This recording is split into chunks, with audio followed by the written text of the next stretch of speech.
You have a fire burning red in a Georgia representing of a Kams Tv. Big up Kidaki, Buxton Massive. Hey Babylon boy, you go on like you like Kams son. Red. Kams Tv son. You burn the swine when I want you shine. The tree of life, them I want you climb. Cause them heart no kind. Kams I say them heart no kind. Buxton Massive. Kidaki. Red that. Never joke, never joke, never joke. Oh, money, never money, never money, money, never money, money. Now know what you can have in money, money, never money, never money, money, never money, money. You can keep, you can have in money. When you in a corruption, in a business every morning. Now because your money done, you come with conniving money. Then you had your pocket full, in a business every morning. Now because your money done, you hustle for tell me money. Yes, money, never money, never money, money, never money, money. Now know what you conniving money. Neighbor, neighbor, joker. Neighbor, neighbor, joker. Neighbor, neighbor, joker. That's all the money that me walk for. A 2 pound note and a get a piece. A 2 pound note and a get a piece. A 2 pound note and a get a piece. That's all the money that me walk for. I said money, neighbor. Money, neighbor, money. Money, neighbor, money. Money, I know what you can have in money. I invoke the WPA's position that we are engaging in civil disobedience and non-cooperation with the government, and on that grounds I refuse to participate in the interview. The question and struggle, is not personal. Whatever sacrifice as a political activist or a political leader you have to make for your people, you have to make it. Guyana and Guyanese, at home and abroad. Tune in to Guyanese Morning Time, hosted by Kadaki Amsterdam, where the sun always shines. Guyanese Morning Time, the people calling Guyanese again. Guyanese Morning Time, the people calling Guyanese Morning Time. Rhythm, rhythm, Guyanese Morning Time.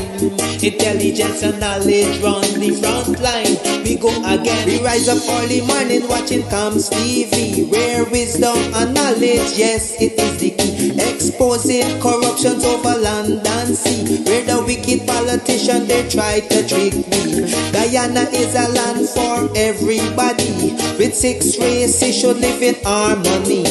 There's one set of people getting oil money. There's one set of people doing the thievery. Guyanese Morning Time, the people calling Guyanese Morning Time. Rhythm, rhythm, Guyanese Morning Time. Intelligence and knowledge run the front line. We go again, Guyanese Morning Time. The people calling Guyanese Morning Time. Rhythm, rhythm, Guyanese Morning Time. Intelligence and knowledge run the front line. We go again. This is a program that you all can see, sharing your views and your integrity. Like it, comment and share it all around. Pass it to your neighbor, safe and sound. A sad situation going on in this town. The voice of the people is getting trampled down. Out of the mouths of babes and sucklings, which Jah has ordained me to sing. I say Guyanese Morning Time, the people calling Guyanese Morning Time. Rhythm, rhythm, Guyanese Morning Time. Intelligence and knowledge run the front line. We go again, Guyanese Morning Time. The people calling Guyanese Morning Time. Rhythm, rhythm, Guyanese Morning Time. Intelligence and knowledge run the front line. We go again, fooling the people. You're promoting evil. Stop lying to the people. You are a part of the cycle. Stop fooling people. You're promoting evil. Stop lying to the people. politicians. You are a part of the cycle. I say, Guyanese morning time. The people calling Guyanese morning time. Rhythm, rhythm, Guyanese morning time. Intelligence and knowledge run the front line. We go again, Guyanese morning time. The people calling Guyanese morning time. Rhythm, rhythm, Guyanese morning time. Intelligence and knowledge run the front line. We go again. They got Brickford, Bork and Mark Benchcop, David Hines and Kadaki Amsterdam, Sherrod Duncan, Nigel London, Normal Brown and Gavin Matthews. Big up Paslow, Port People Governor, Simona Brooms, Robin Simpson, Hampton Green and Winston Jordan. And yes, we can go right on and on. Guyanese morning time. The people calling Guyanese morning time. Rhythm, rhythm, Guyanese morning time. Intelligence and knowledge run the front line. We go again, Guyanese morning time. The people calling Guyanese morning time. Rhythm, rhythm, Guyanese morning time. Intelligence and knowledge run the front line. We go again. The relatives and friends of young Quinn and Bacchus, they deserve justice. The family, the relatives and friends of our in Boston, they deserve justice. The family, the relatives and friends of Peter Headley, they deserve justice. And so when we say that Guyana is an apartheid state, we have the evidence to show.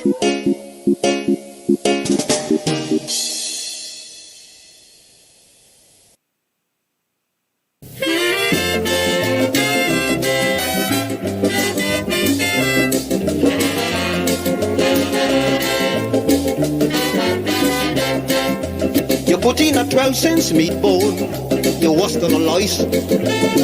I gonna give you a word of advice, check your meat out my rice.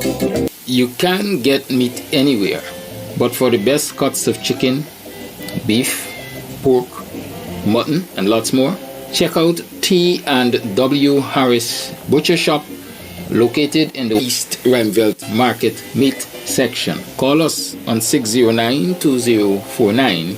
Ask for Rastaman. T&W Harris Butcher Shop brings you the best in fresh cut meats and nuts.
of Guyanese, but more so the plight of African Guyanese. You campaign fund. And Kams Tv is also going to be asking you to buy t-shirts, wear its t-shirts, promote the brand, and support financially. Good? So I'm expecting our whole set to be that place must overflow, quite frank. I know on the menu for a fact they got to go Guyanese roti and curry. Yes, Guyanese roti and curry, or curry and roti, whichever one wants to have. Rebecca said that I'm going to make some roti and curry. Definitely I gotta get some roti and curry on this of things that will be available. So there will be a well-stocked bar, there will be refreshments and so on. Come down, show your support. And finally, what I want to see out in your numbers at Pay. Because a lot of you have been telling me, Mr. Amsterdam, you should form your own political party. I don't want to form my own political party.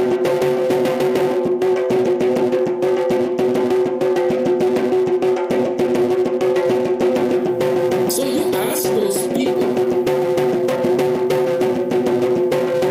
if the problems that we are talking about are problems that are just affecting a few politicians, opposition politicians and political activists who are this gun world. And I'll tell you what my mentality is just now. The reality around the world is that people have to fight to gain their freedoms. People have to fight to defend what they stand for. I mentioned the Arab Spring yesterday morning. Lots of people died in the Arab Spring, but did that stop them? No. Israel, Palestine, is it stopping the Palestinians? A lot of them are dying daily.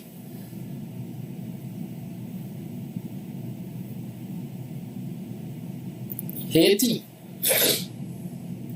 Are the Asians rolling over and say, well, kill us? We ain't gonna fight back.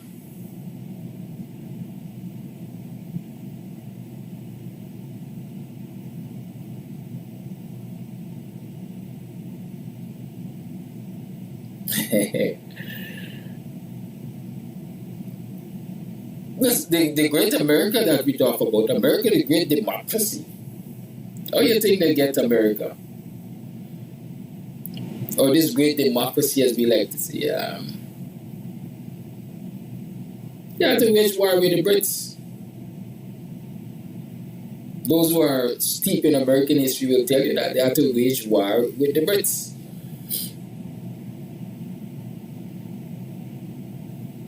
And so freedom, I would say, is gained through battles. You have to fight. Some of them physical, some of them mental. Even in your homes, your children, when they reach that stage, when they want that independence, a lot of parents want to hold on to those children. They want to hold on to those children. Every parent sees a child, in the eyes of every parent, a child is always an infant or always a child that needs protection and so on, and needs to be sheltered under the wing. And children, when they reach that stage where they think that they're independent and they should be given their independence of thought and everything, they fight. Some of it could be nasty, right? But at the end of the day, the lesson is that you got to fight for what you want. You have to fight for what you want. And so when you look at the Jamaicans, when you look at the Haitians, when you look around the world, you look at the Palestinians, you look at wherever trouble is, quite frankly, political trouble, you see people fighting. Right? You see people fighting. But Guyanese, every time you look into Guyana, it appears that nobody's fighting. There are just a few of us who are on the front line fighting. And when there are just a few of us on the front line fighting, when people see just a few faces all the time fighting the fight, then the wicked and vindictive and corrupt cabal says to the world, we really don't have a problem in Guyana, you know. It is just a few opposition elements who are trying to stir up problems because they've lost the perks of office. Is that really true? Is that really true? The troubles in Guyana, is it only affecting just a few opposition elements who have lost the perks of office? As the mother who woke up this morning and can't find food for her children, as the woman who was fired from the Ministry of Home Affairs because she dared to stand up to protect her property at Caneville, which is it? In Mokadir, when they were striking it down with heavy machinery. She was fired. Right? Ask her if the problems that we are highlighting are problems affecting just a few of us who are highlighting them. I can sit here, I'm not in anybody's kitchen and so on, but I can sit here and I can say this very morning, there are lots of children who will either not go to school or go to school with little or nothing in their stomachs and in their lunch kits. And talk about that. Today's Friday, I should have been cooking for my children. I didn't leave instructions, but I will have to reach out to somebody and ask them to get them the usual stuff. It slipped me. I had it in my mind all the time to talk to somebody to get it done. But I'll try to make contact and ask that person to provide for them. Yeah. But that's the reality.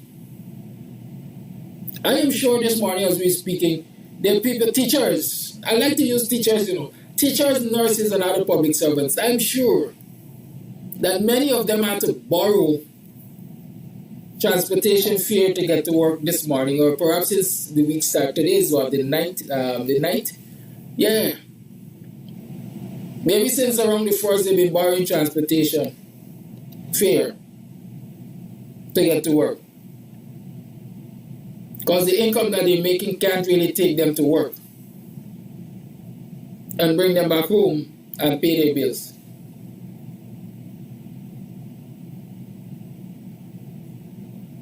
Right? Education is a disservice sometimes, Diane. So I wouldn't even argue with that. Right? So you ask those people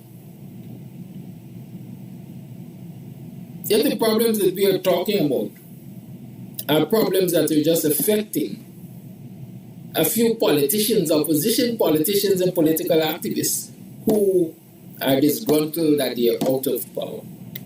Ask them. Ask Auntie Rookman, I think that's her name, from Traspay, who came to my home after 7 in the evening.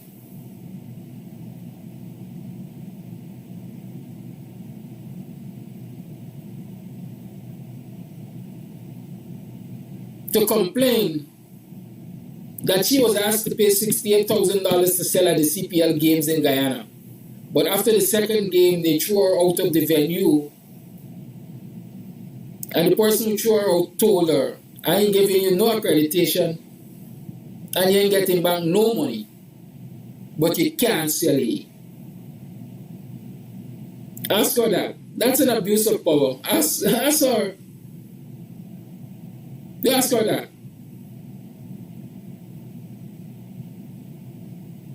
And there's so many things I can ask you to ask people. I will ask them myself when I get back. Because I intend to walk the streets of Georgetown and Guyana and talk to people on record. And let them say to me how they feel. But the problem in Guyana is that everybody is afraid to show their faces. And some people are afraid to even use their voices to highlight that there are problems that the ordinary man and woman are facing. But I know the reality. I live the reality. You live the reality. We live the reality.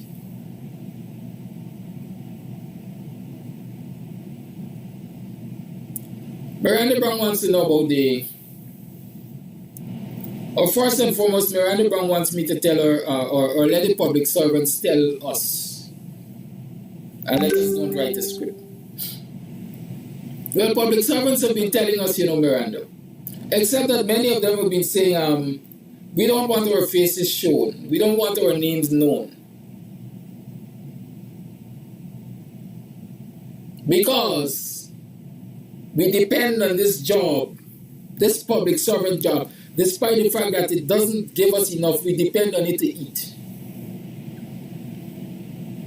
And people ask, what nonsense you're talking about? If it's not giving them enough, how are they depending on it to eat? Here's the reality. And I'm asking Miranda, I want her to answer, because it's a general question, but I want Miranda to answer. If you've never seen me going to work, or if you don't see me going to work, will you be willing to lend me money? They got your son or your neighbor or your niece or nephew, sister, and they don't turn a stone as far as you're concerned. You ain't see them getting up and go any place, and they come to you and ask you to borrow money with a proposed repayment date. Will you lend them money?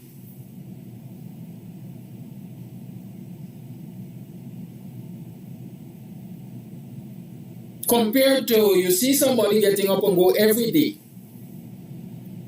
Every day they're turning up at a job. And they come and ask you for money to borrow. Will you lend them money? Who will you lend the money to?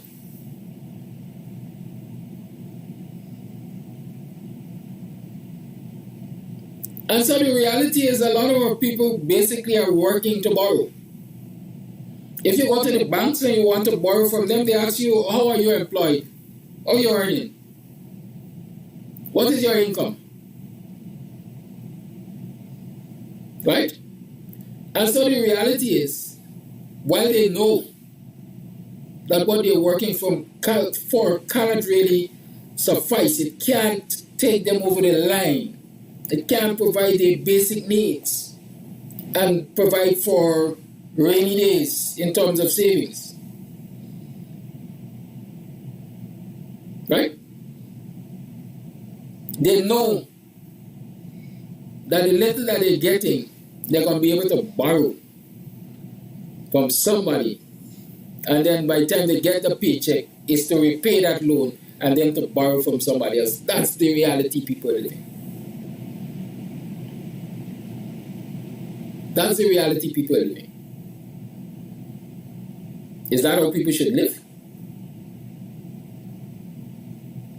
When the politicians can give away 214 million US dollars by just the strike of a pen, or as the lady says, she has seen ministers disappear hundreds of millions of dollars.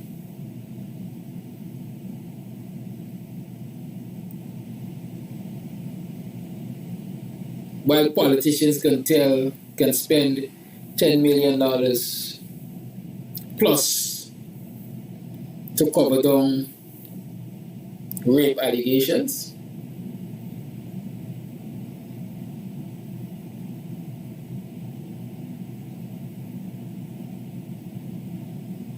That is how people are supposed to live. So I'm waiting for that response from Miranda. I want to hear the purity of her heart this morning. Good.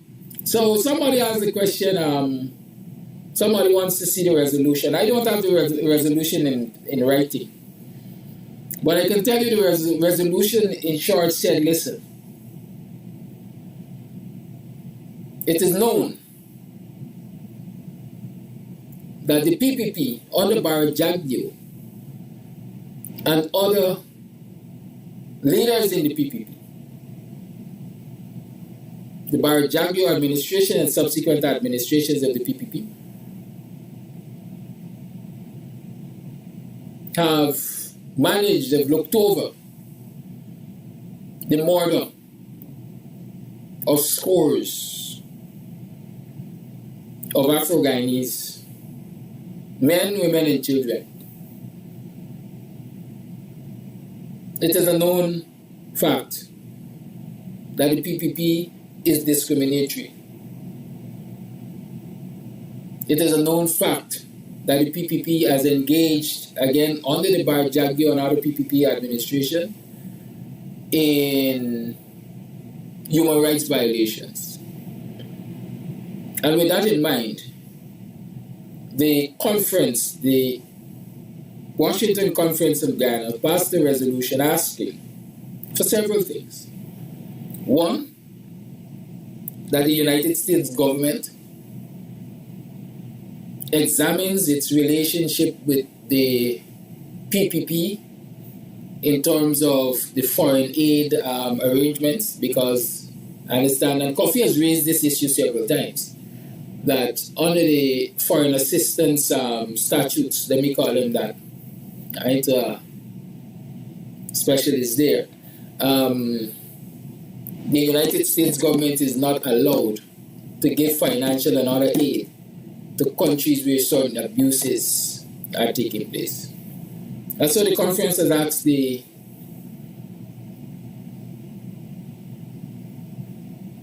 Congress members to investigate whether or not Guyana under the PPP should continue to get such aid, because it is our view that all of these breaches are taking place, and so they are violating that. They were also asked to, through the resolution, asked to investigate Barjagio for all of these crimes against humanity, and if he is eligible to travel to the United States of America.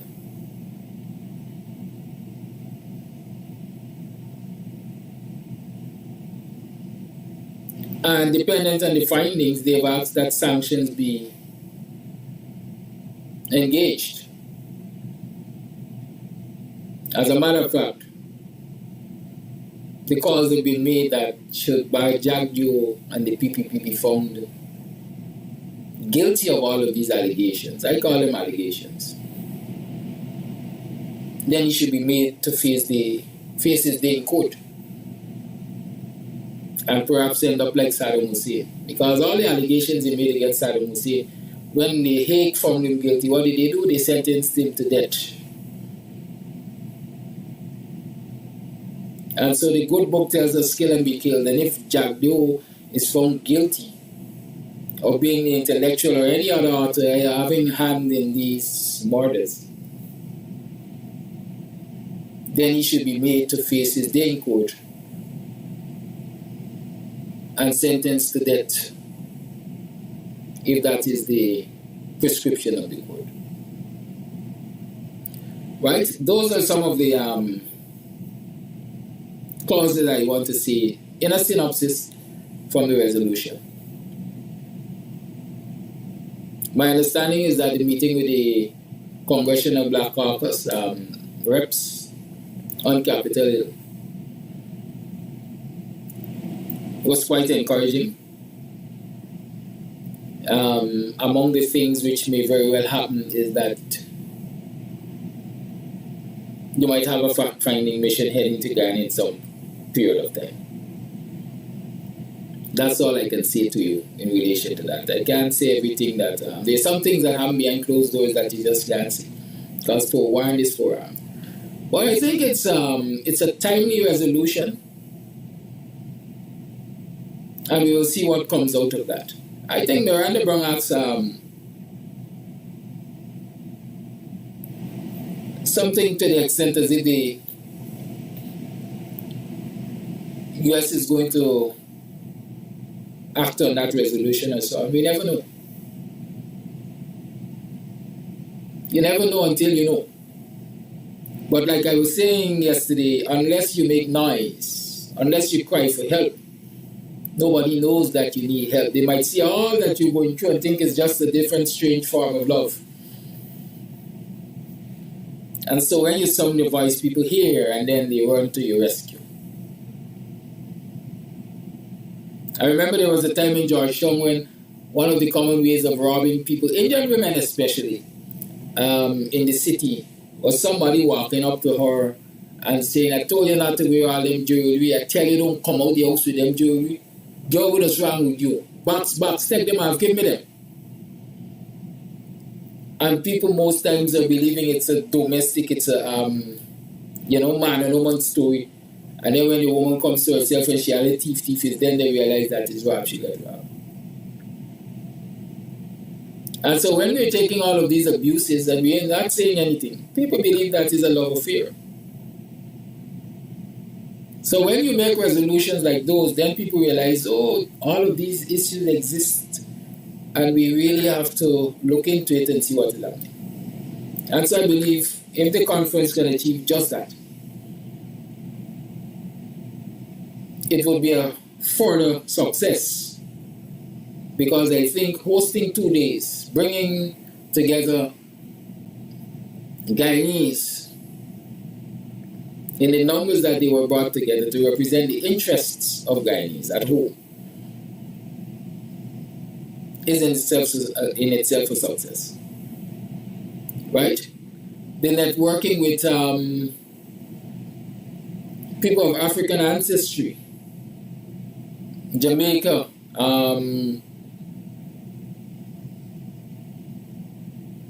this guy who presented on networking among African countries and African people is from a producing African country. But sometimes I guess the code is getting to my head. Right. But just bringing those people together was a success. And so to get the Congressional Black Caucus, to get the U.S. government to act on that resolution in itself would be a success. And I look forward to it because I think it's going to happen. Right? Nigeria. Yes, in Nigeria. Good. I think it is going to happen. There are some bits and pieces of information that was requested and so on. And I think once we are able to provide that information again, that will bolster the case that has been made. So rest assured that things are going to happen, things are happening. Good. So the conference had its worth in my mind, and I hope it has re-energized a lot of us who are activists, a lot of us who are concerned about what's happening in Guyana.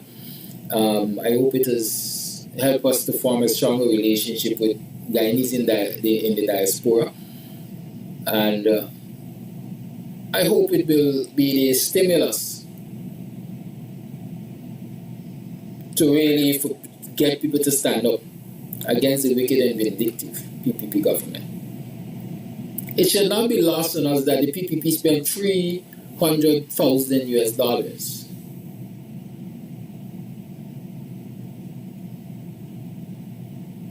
on a lobbying firm or on lobbyists to try to discredit the Washington Conference on Guyana. It says that they are afraid of the discourses that were going to take place and the discourses that have taken place there. It says that they are afraid of the people who are going to make presentations there.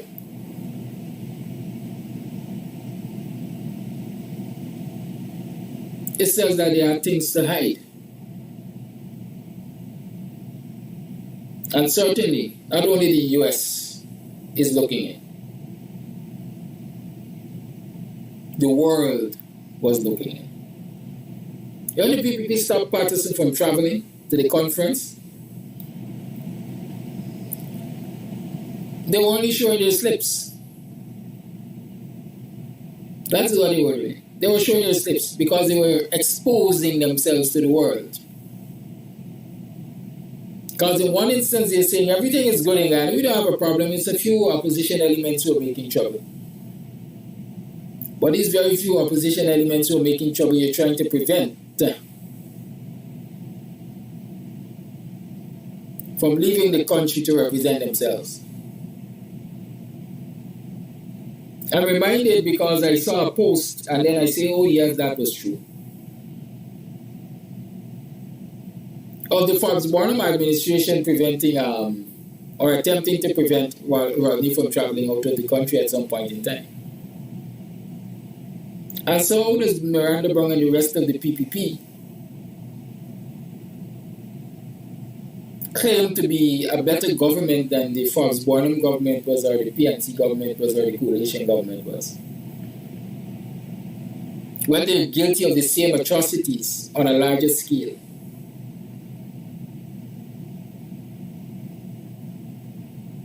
Huh?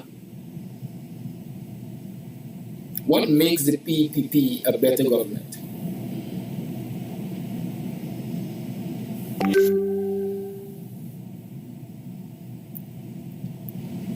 As far as I know, Forbes-Burnham administration and PNC and coalition and so used to fight for Guyanese to keep the value of their resources here. The PPP is fighting so that Exxon can take out every ounce.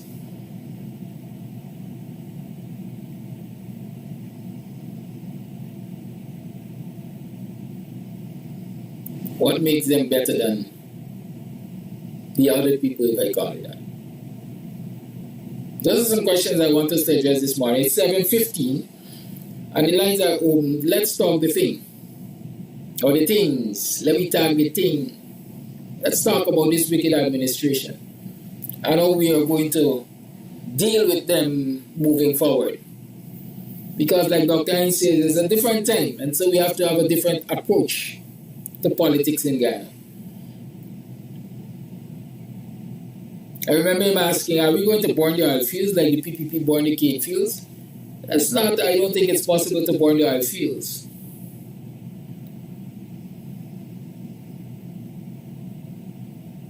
I don't know that there are cane fields to be burnt. But I know that there are different types of fires that can be engaged. And it doesn't have to be literal fires. You know, the Jamaicans say, "More fire." Right? And Cape Town, I think, sang that song, "More fire." And then he explained, you know, by talking about fire, talking about cleansing. Right? I'm talking about cleansing. And so there are different ways of cleaning our society of the nastiness that is the PPP. Call it live. Good morning. Yes, to you, my brother, and to all my black brothers and sisters in Guyana. Thank God for Friday. Well. First of all, let me say this to Mr. Wickfordberg. I thank you very much for what you did, you and your panel, to make the way for some of my leaders in Guyana to be there the 2 days. That is a blessing for you from Mr. Rodney, from Mr. Flash Gordon. Flash God. Thank you very much. You know, I'm so excited and still happy for the words there. When I asked you a question yesterday, did my leader was there yesterday? You said yes. You know, all the nights them I was sleeping good, but last night I slept very well. God of mercy, I can't believe it. I'm so happy this morning. Okay, Flat Garden, move on. Yes. Now, for those who was there, my black brother sister, who are citizens in America and was there, sitting there, you guys have a role to play now. It's no more asking question or what we need to should do. Flat Garden saying what y'all should do, must do. Come together in a group, save y'all money, return back home for the election, and y'all could play a part by support, by look out for all the dead votes, look out for the Spanish, for them who coming in, or even to Indian people who coming in for vote. Y'all could be part of that. And for those who get green card, y'all could save y'all money, wait for the next election, and y'all could go home and vote if it 1 week before. I done it. Flat Garden done it in the old 90s and early 2000. The last time Flat Garden started vote and assist my people in Guyana is either 2006 or 2007. Because the reason why, when that opposition leader carbine come to Woodbine, and when Flat Garden pay money for going to listen, what are you going to do? Force you jump on the stage. First of all, I am not here to talk about politics. Flat Garden get more dark and cold sweat and say, what's wrong with this leader here? That make her decide to go and take my citizen then. When my friend said, man, you still have this green book, I said, yes, it's for a reason. So those who get green cards, Flat Garden is saying this morning, you guys could play a part. Than for right congressman or this man or that man, the yard time coming to go to Guyana and be part. Those who get citizen, okay, we well know you cannot vote yes. But you could go back in the same neighborhood, in the same village and play a good part, hire taxi and bus and take all them citizens to vote that day, buy a cup of coffee for them or a cup of chocolate and take them. That is still a good part to make sure all the vote come out for my leader, Arby Norton / WPA. My mother, 87, and he said, if I got to call my son for go and vote for Arby Norton, as long God keep her, she go in and call for vote. Because what happening is nonsense. And it surprised me to see young people is not doing that and talking that. And elderly people don't make up their mind if they have a crowd. Because they got to make way for them children and grandchildren. It is time for black people in Guyana to stand up and fight. Fight. Like you said again, closed mouth don't get fed. Don't get fed. I said over on your program, you know it, Flat Garden, all the time, for UN, be a part of Guyanese story, another country. They got to see smoke and fire up in the air like Haiti. Then other country know something is wrong. I don't have time to write to Congressman or Michael. I got time to write for me and my family because I'm a citizen. I pay tax. And let's go and vote. No, they would rather pay mind to me than pay mind to my letter to say, oh, something happening to my country and we need help. No, they don't get time for that. What happened yesterday is because Rick for a Bird could put 10,000 votes in a park or anywhere. Rick for a Bird have numbers in New York City and those community people, they need that who is part to represent. They need that $10,000. If Rick for a Bird called 2-3 times a day, they would answer Rick for a Bird because Rick for a Bird have what they need. Vote. Anyway, you have a lovely weekend. Enjoy your stay and listening. Like yesterday morning, I want to engage you. I don't want you to run away. This is not fight and run away day today. This is plain talk. I want to ask you this, or I want to suggest this. Well, how did Rick Ford get numbers to influence congressmen and women? Because of his position and because of his leadership and dedicated towards politics and because he posed what he holding and he use it to the best of his knowledge. He is a politician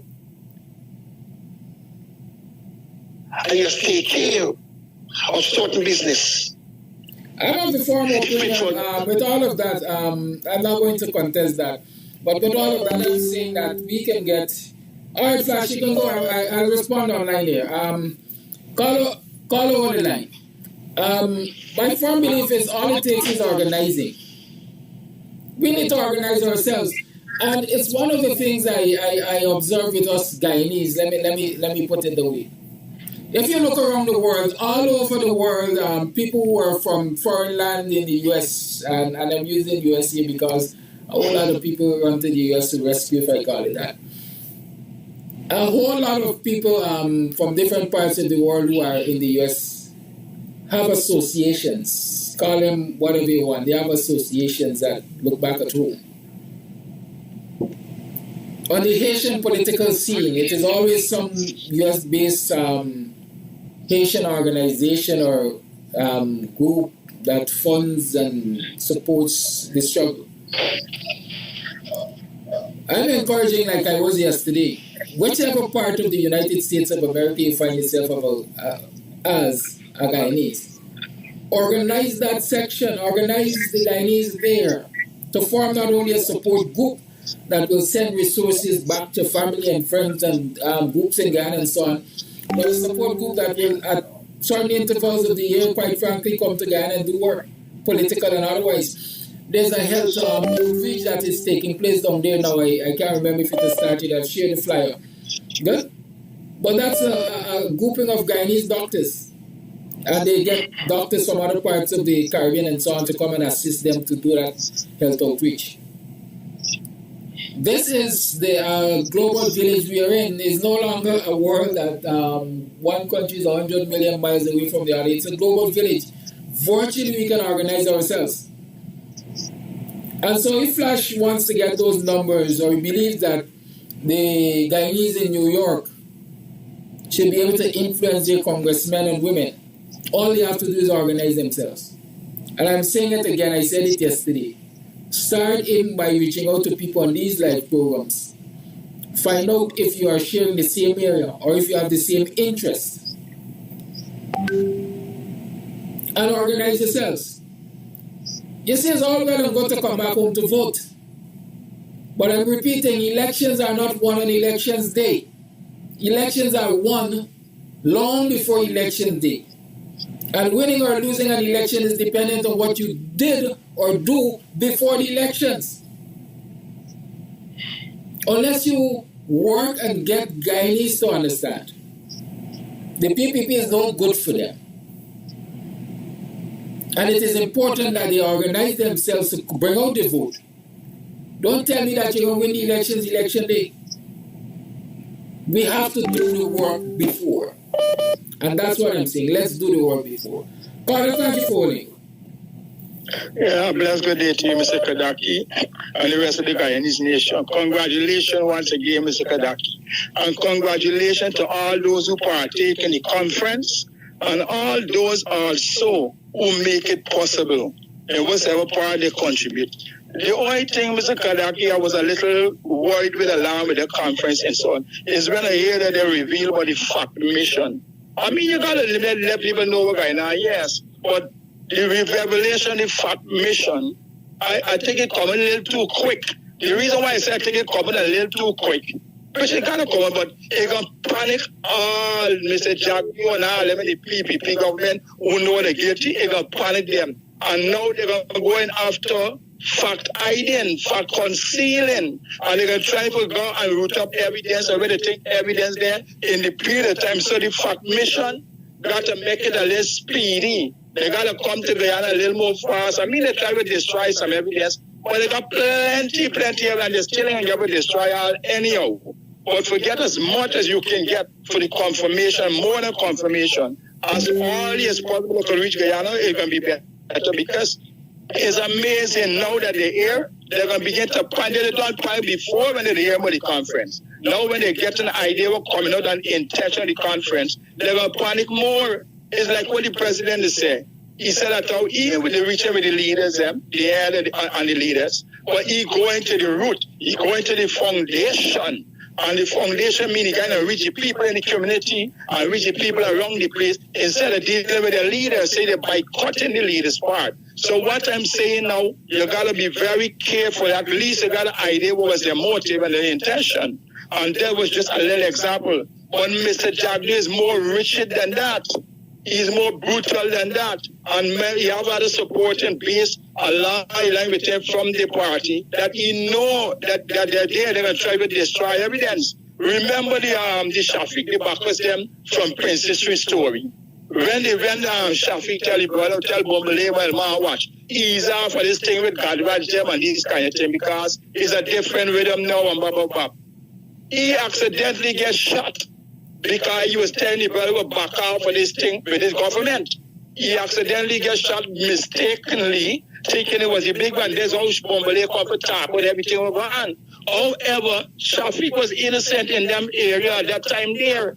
And it left a wife now, which is Sister Jean. It left she in a mourning position. He left his child and everything. However, move on from there. But what I'm saying now, These people are going to try to buy over all these people with evidence, try to silence people who have fact evidence. So the fact committee, the fact mission got to try and get the act together and get as fast as possible in this country before a lot of evidence can get destroyed without a doubt.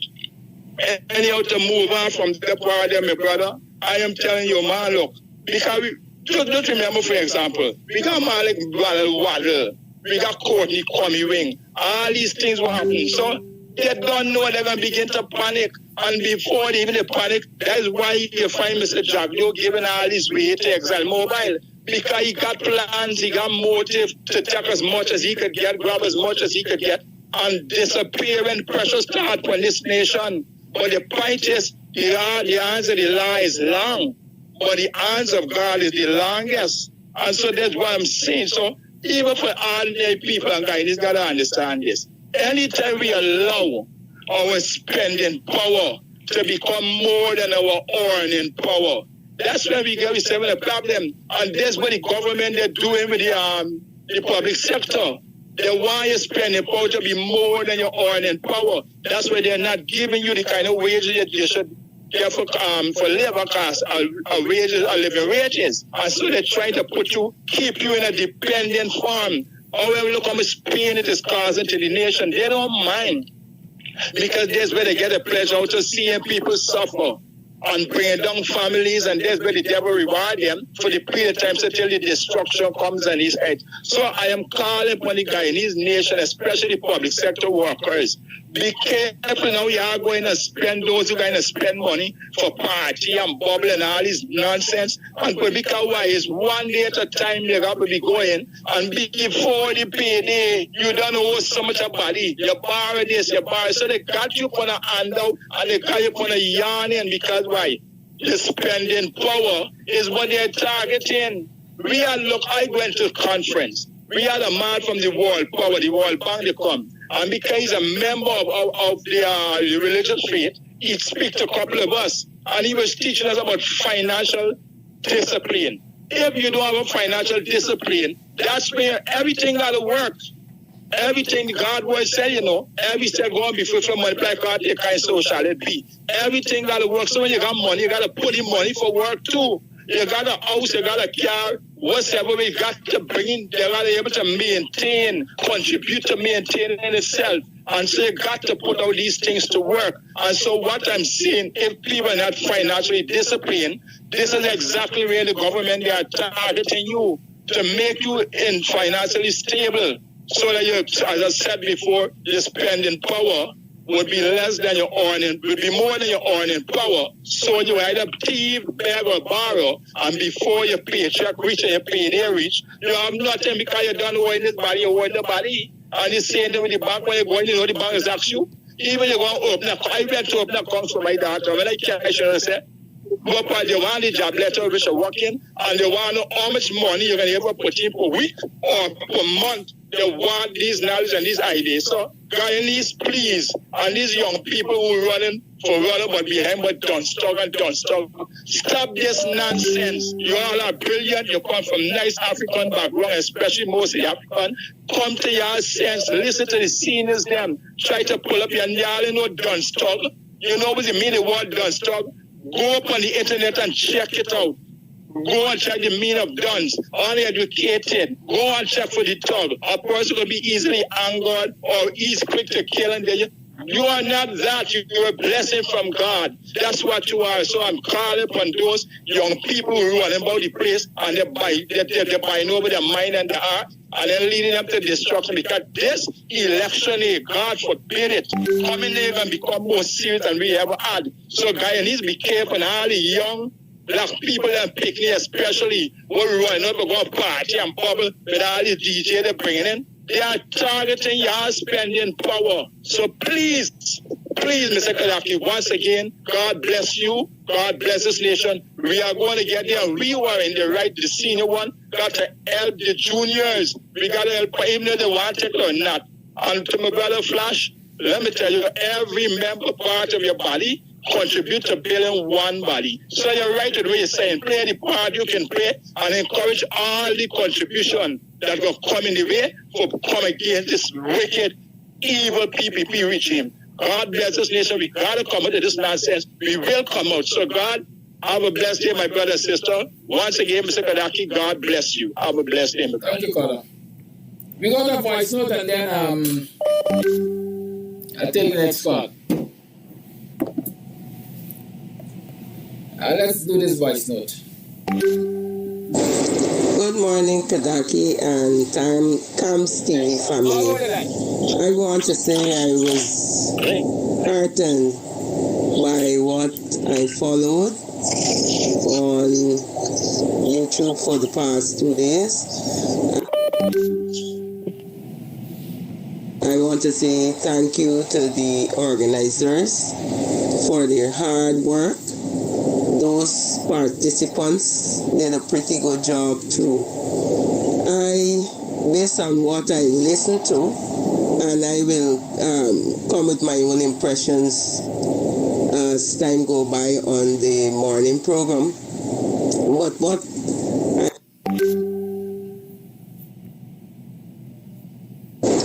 I would like to see is for the forging of relationships so that we could get things done. I would like to see feedback on whatever is done as far as is possible, because I know that there are things that you can say and things that you can't say. But I would like to see feedback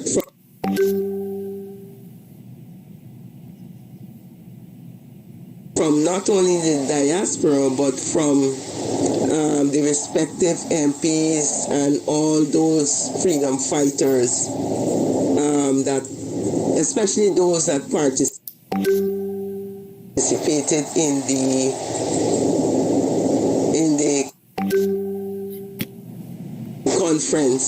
I would also like to see a repetition of that conference. You know, it takes time to get things started, but I hope that now that it's started, it will pick up momentum and not die a natural death. I want to see the leaders in unity. I want to see strategization of how we're going to handle the whole situation. I particularly was blown by Dr. Hines and what he said, because, and I agree with him, it's time for us to start thinking outside the box and being more creative with whatever we come up with to fight the People's Progressive Party and its government, because the normal and usual things aren't working. So we have to come up with creative ideas to counter those things. I was one who've been saying for a while that even with the protests, if we can do something virtually, like in tandem with the timings and the actions of the particular protest, right? And I'm not talking about just a blip to say something. If we can come up with something, those technological gurus, if they can come up with something that we can blow up the internet at the same time when the particular protests are happening, I think that would be a good idea, but I'm not the guru. The gurus have to come up with that. Once again, I'm very pleased with what I've seen over the past 2 days, and I hope that it will continue in the same vein or pick up momentum. Thanks. Thank you for your voice note. Father, thank you for holding your life. Yes, thank you for accommodating me this morning. First, let me say, I do not wish to be a really director of the program, but what I want to suggest to callers is that you guys, can we just limit our time that we call, because Kidaki has about like an hour and a half on this program every morning, and let's compile in our thoughts what we want to say and make it snappy, because there's a lot of people out there that's waiting to call in.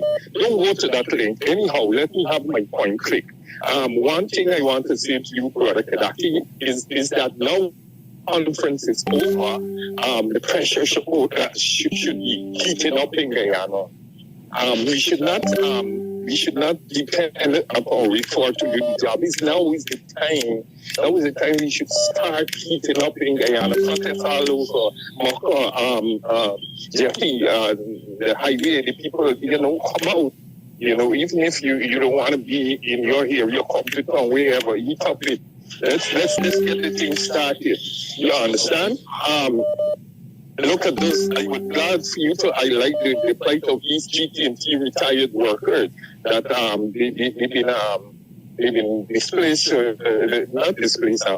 They had been laid off, and they went to court, and they had the case heard before a judge, and there's millions has been awarded to them, and they're not being paid. And I'm so broken to see them in the hot sun every day. These are guys that are 60, 70, and 50 something. Why don't they stay paid these workers? Some of them, about 40 of them, even die. It's been like 40 years, and nobody's doing anything for them. Yeah, and I would want to suggest to you, Brother Kadapi, when you get back here, let us join them like every year out there, every Thursday and Tuesday. Let us lend our support to them, because that's right, the way we should treat our seniors. You understand? So once again, to be quickly, now is the time to turn off the Thank you.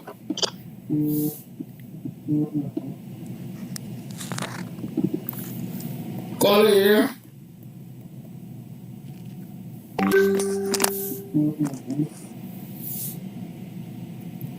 Call here, good morning.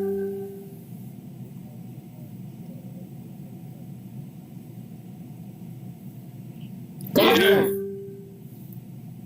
You hear me? Yes, sir. Okay. Concerning something that I recognize and I know for sure is that the white man them get all kind of spy equipment, and plus they get spies right in Guyana. These banners here would have known everything that the PVP does, everything that Jaglio, Ali, all them do. Or does. Do. Guys, more than one of them. So, I don't understand why they would only move when you can complain to them to highlight certain things. It's as if they're playing a game. Because these banners know exactly who these banners are, and they're still doing business with them. You understand what I'm telling you? These banners know the economical situation in Guyana and the marginalization of black people in Guyana. The banners them know these things. But they only will move an inch. Morning, neighbor. Morning, how are you do? Morning, neighbor, morning. Morning, neighbor, morning. Them not like me. Morning, how are you do? Welcome to another program of Guyanese Morning Time.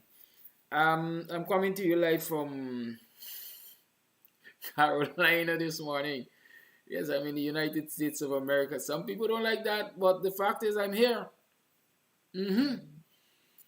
I laughed because every time I am about to say Carolina, I have to pause and ensure I am saying the right thing, because I seem to have I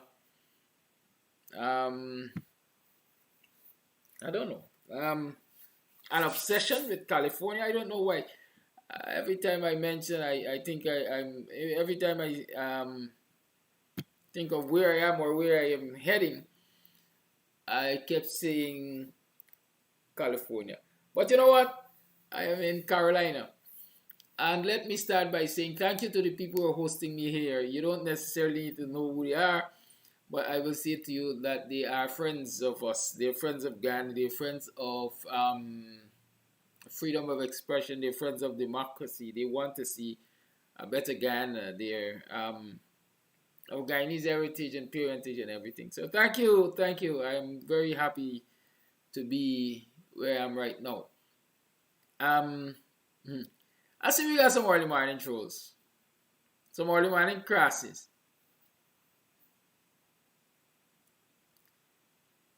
And when I see them, next time, some of y'all too bright. I don't like bright people like myself, Yes, I am in Carolina. I don't know if I'm in north nor south. I don't even know where east and west are. So y'all leave me alone. I am in you see, right? I'm in Carolina. That's important. What is most important is that I'm coming to you live. We're having this conversation like we normally do every morning. No, I ain't gonna block the Jagabats right now because when I see them and I see their comments, I reminisce of how their mothers and fathers behaved. I feel like blocking them this morning. I feel like telling them about their parents. Right? So let them watch yourself because they're gonna tell them all the dirty secrets that I got for their parents, especially which member their parent, which gender.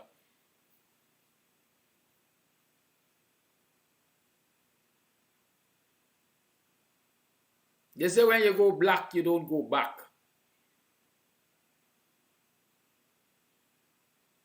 And so some of them are here looking for the correct identity. Because they hear that a Buxtonian from Boxing Back side, a black man from Boxing Back side, might be one of them daddy.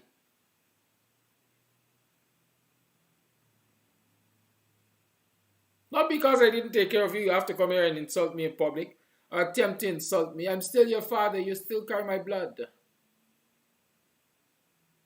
Let your mother tell you the truth and you're going to get respect. It's a funny thing when parents don't tell children who their fathers are, especially mothers. It's a funny thing when mothers don't tell the children who fathers are.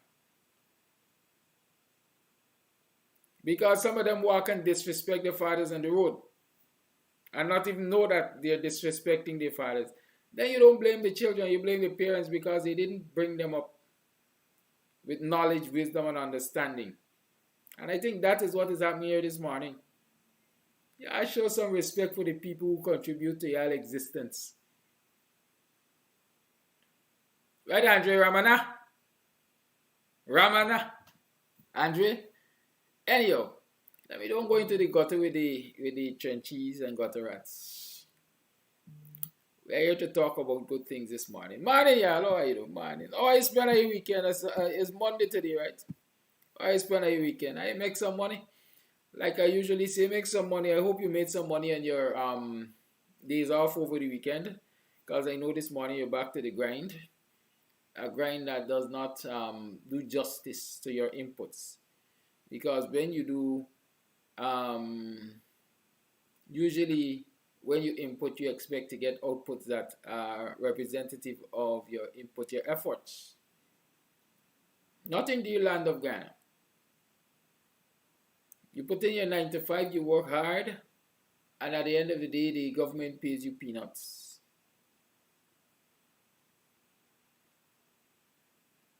The government pays you peanuts. But while they're paying you peanuts, they are siphoning off the nation's money to do what God knows. To do what God knows.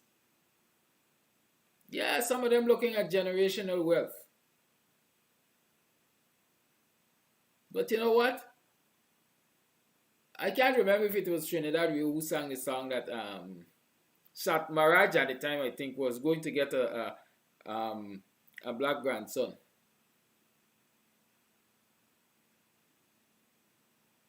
So yeah, I even have the money, man.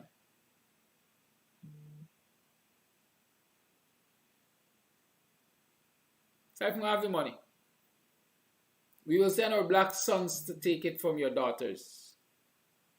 Thieves. Because when you go black, you don't go back.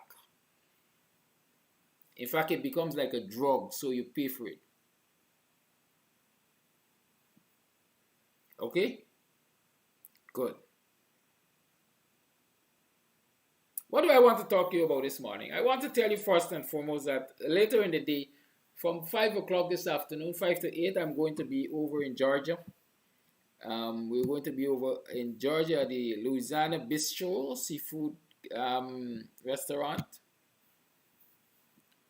for a meet and greet. So you can come across there and let's talk.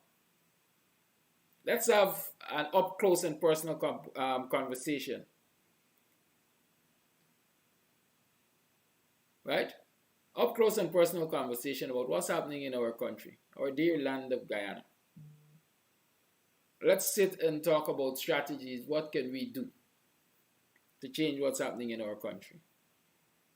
Let's talk about organizing ourselves, even those of us who are in the United States of America here, in the different wards, in the different states of the United States of America. Let's talk about how we can partner to rescue our country from this criminal cabal known as the PPP. Right? So that is going to be from 17 hours, that is, this afternoon, this evening, at the Louisiana Bistro, right, kitchen. Of course, in Georgia here, or Georgia there, because I'm currently in Carolina. So come across and let's have those conversations. Hit me up on 6225933. Use the WhatsApp. I can't afford to roam. Good. Hit me up on the WhatsApp 6225933 or send me a Facebook message to say that you will be there, because we have to have a fair idea of the numbers that we're going to be dealing with. Good. So please let's cooperate with each other for that. If you are intent on coming, send me a message to say you're coming. I'm not saying don't come if you don't send a message, but if you send a message, then we will be better prepared for you. Good? Please do that. Let me also tell you that we're going to have some Kams t-shirts, Kams TV t-shirts there, crew neck and v-neck for sale. They're going to be $18 each, so you can come with your wallet. We're taking Zelle, we're taking Cash App. And we're taking cash, which we prefer. Yes. Come to lend a supporting hand to the continued work of Kams TV. Buy a t-shirt, give a donation. Also, we are accepting donations to the WPA campaign fund. So come and support the cause. Good? And so with all of that said, let me tell you this. I'm of the firm view, like I said before, and I'm continuing to say that elections might catch us unprepared if we don't start preparing now. It's my firm belief that the PPP is going to try a snap election, because, as the Americans say, they are reading the tea leaves and they are recognizing that things are not going the way they would like them to go. A lot of people are awaking and realizing the wickedness of this vindictive and corrupt cabal known as the PPP. Even in their own support bases, people are becoming disgruntled, people are recognizing the wickedness, and people are saying, at least in their support bases, we are not going to vote. No, the Indians are saying we're not going to vote. They're not going to say they're not saying we're going to vote for the coalition or PP or PNC. They're saying that they're not going to vote.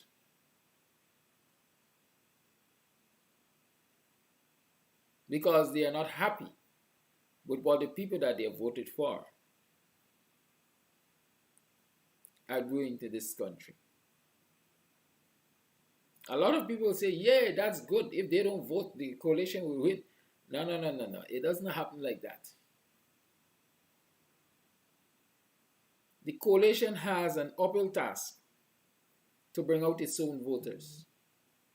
The coalition has an uphill task to bring out its own voters. Not only does it have to bring out its voters, it has to protect every vote. It has to protect every single vote. And to protect every single vote, it has to have the mechanism in place for good scrutineering on elections day. It has to have the resources to identify and train scrutineers long before elections day, so that they don't have to rush to train them. They can take the time and train them and ensure they go through every scenario, and so that the scrutineers will be well prepared. I'm of the firm belief that the coalition, the opposition, ought not to, at this time, at this time to rely on its scrutineers of the past. I'm not saying that you sideline them in totality, but I am saying that you do not sit back and say, we have scrutineers that we've used in previous elections. No. People change their allegiances for whatever reason. In many instances, as we see in the Guyanese situation, people are being bought out by the PPP in the corrupt uses of their own money. Right? People are being bought out. And so let us not sit back and say we had 1,000 persons who worked as scrutineers for us, and we will certainly be able to draw on them come the next election. No. Let us ensure we do what is necessary. We are saying that the government is failing the nation because it is not training people to capitalize on the oil wealth, to participate fully in the employment opportunities that have been brought to this country through the petroleum industry. We're saying that the government has failed us because they have not prepared people through training. Let us not fail ourselves in the elections by not preparing people through training. So resources are needed for that. And so when I say support, when I say support the WPA campaign fund, support Kams Tv, because you know the education that Kams Tv provides. You know the work that we do over at Kams TV. You know. Because we can't fight the election on one leg. It's not just getting up and going into the booth and vote. We have to educate our people. We have to bring them to a place of awareness. And like I say, we have to train people. Good. Let's talk about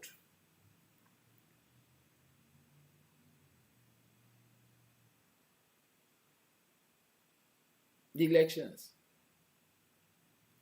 We've been saying all the time, we need a free, fair, and credible election.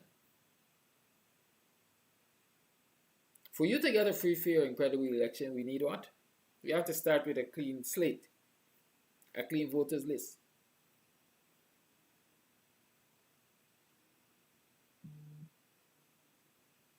In order to protect or to further strengthen the gains of a clean voters list, we are arguing and we will fight for biometrics.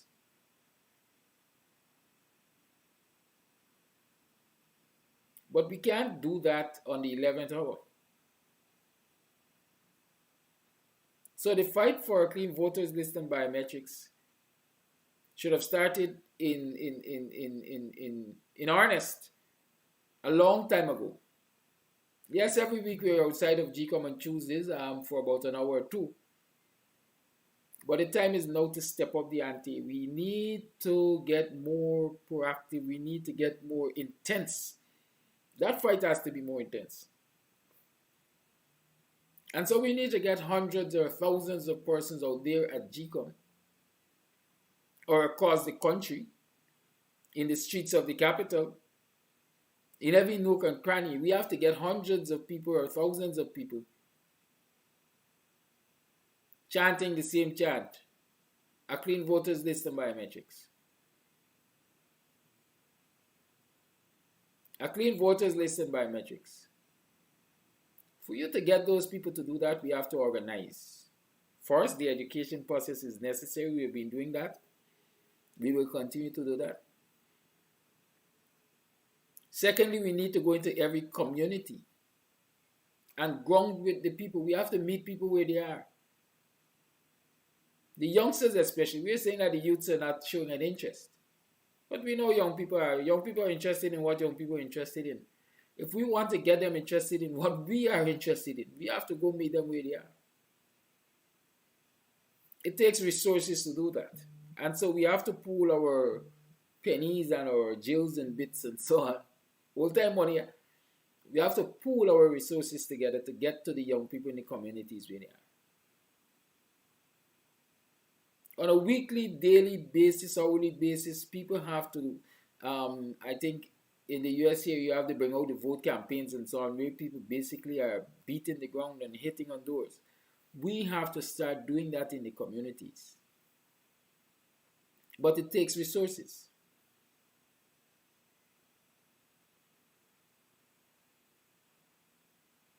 And so we have to partner to accumulate that resource, human and financial, to get that work done. It should have been done as of yesterday. But they say better late than never. Let us start.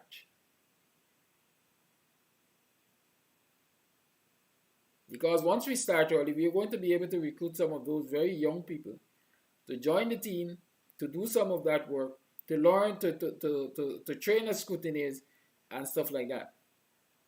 We have to do it. What we don't want at this time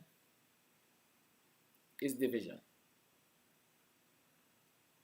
We cannot afford division at this time.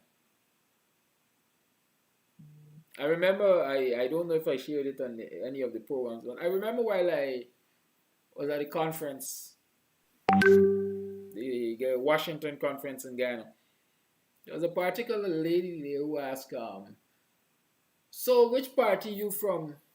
And which party you from? Which party you from? And my quick response to her was, we are from the opposition.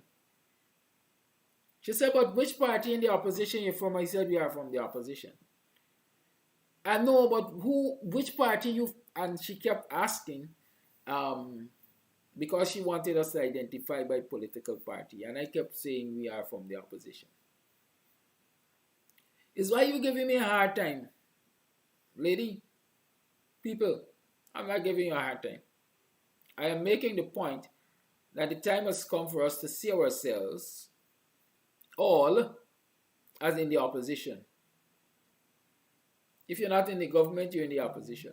Or if you're not in the executive government, you're in the opposition. It is time for us to stop seeing ourselves through the eyes of groupings, political parties. I'm PNC, I'm WP, I'm AFC. Yes, we know that we are PNC and WP and AFC. But we have to bring ourselves to the point of recognizing that unless and until we can unite as WP and PNC and AFC and all the other political opposition forces, we don't stand a chance of removing the PPP from power. And so that's my plea. That's my mantra for the last several weeks. I've been saying it for months, as a matter of fact. I've been saying it for years, as a matter of fact. It will take a grand coalition to remove the PPP from office.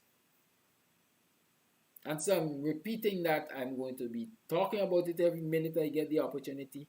We have to recognize that it will take a grand coalition to remove the PPP from office. And this is not the time to identify as PNC and AFC. And I ain't going to no meet and greet because it's them WPA people. And I ain't contributing to no, what you call it, campaign fund because it's WPA asking.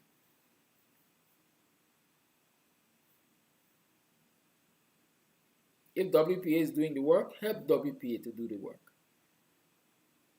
Help WPA to do the work that it is capable of doing. It needs resources. If Kams TV is doing the work, help Kams TV to do the work it is capable of doing. We need resources. And so every partner in a grand coalition will be able to come to the table and say, hey, this is my 2 cents, that is my 2 cents, this is my 10 cents, this is what I have, this is what I bring. And the sum of the parts is usually greater than one, and that will make us stronger. I'm not saying WPA should lose its identity in a coalition, or the AFC should lose its identity in a coalition. Internal arrangements will have to be made in the coalition and so on. But we have to show a unity of purpose. It's important to show a unity of purpose. as I'm encouraging, let us show a unity of purpose. It seems as though I'm frozen, but I hope that the message is going out there still. I don't know what's responsible for me being frozen. Right?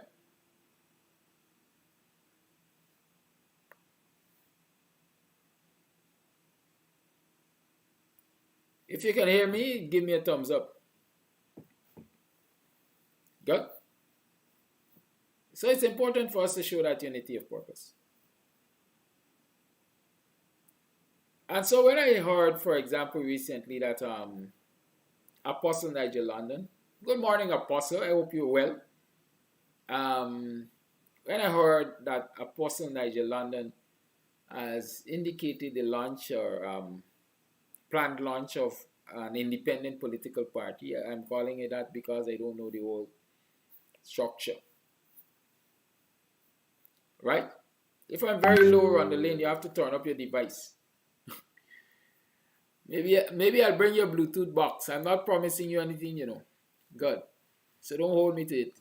Good. Let me see. I'm shaking to see if I'm moving on my camera. My camera is not doing me any justice. I don't know why. But let's keep it this way. I don't want to restart. Good. So when I heard that Apostle Nigel London is planning to launch his own political party and so on and so forth, I said, bad move. Bad move. Are we about to split our votes? Are we about to split our resources? Are we about to challenge each other? Are we about to fight against each other?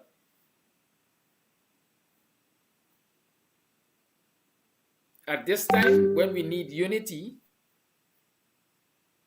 are you saying that there is no political party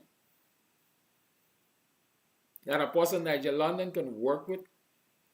There's no political party that he shares what I would call loosely similar convictions with? I've heard in many calls. You have heard in many calls. Many of you have made that call for me to form my own political party. But I've always reminded you, I'm a part of a political party. And it will do us no good for me to go and try to go on my own.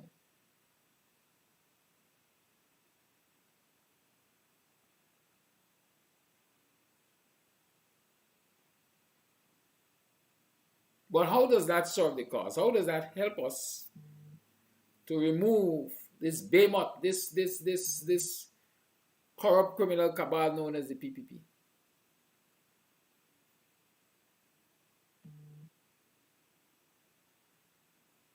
How will it?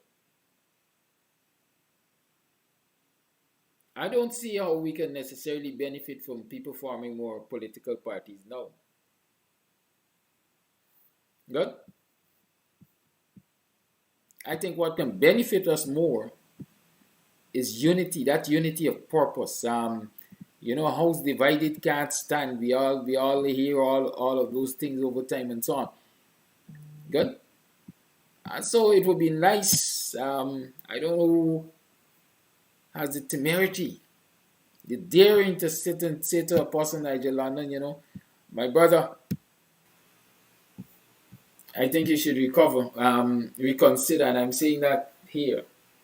I hope he is listening, or somebody is listening, and then who will tell him, well, you know, Apostle Mr. Amsterdam is saying he thinks he should reconsider that move. Come, let's talk over the WPA. The WPA has space for everybody. You see, a lot of people believe that the solution is forming their own political party and they will get into the National Assembly and so on. But when you get into the National Assembly as a Lone Ranger, what happens? What happens in the National Assembly as a Lone Ranger? I am sure if I were to contest the elections as an independent, I will definitely win a seat. But that seat that I win might cost the coalition the presidency. Because the nature of Guyana politics is whoever wins the larger block of votes will get the presidency. Even if they don't win the majority of seats, they will get the presidency. So, like in 2011, you had the PPP winning the presidency, but they had a minority parliament because the opposition outnumbered them in parliament. And that is why Donna Ramatari, instead of negotiating and working with the opposition, prorogued the parliament. And we had the 2015 election.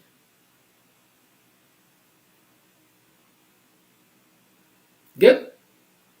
It wasn't 2011, was it? Yeah, 2011, I think. Right?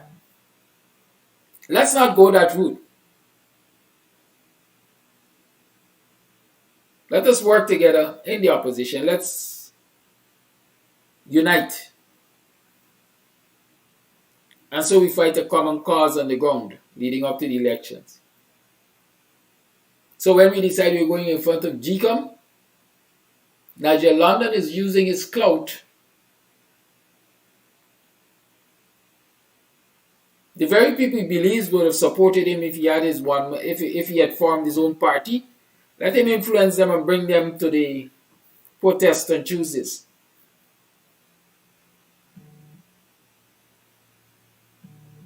Let him talk with us over the WPA, because I think he has a closer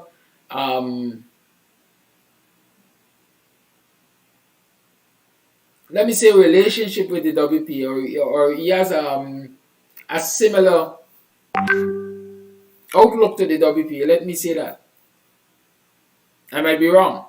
But whichever party he feels he can work with and work with comfortably, come to that party. Let's negotiate. What's your role? What are you going to bring? Bring your resources, put it on the table, let's work with it.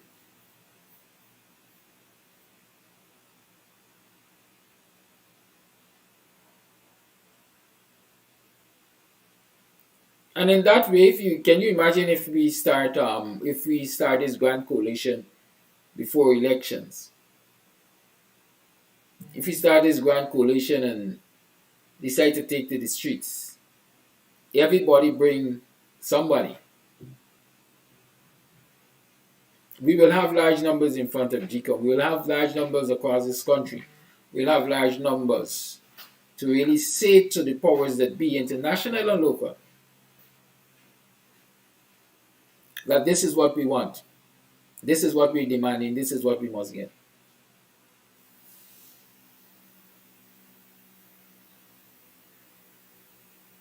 But everybody is saying, Arbinard ain't doing nothing. Arbinard is not protesting. Arbinard doesn't believe in protest. I want my assessment of Arbinard right now. And why the protests are as small as they are right now.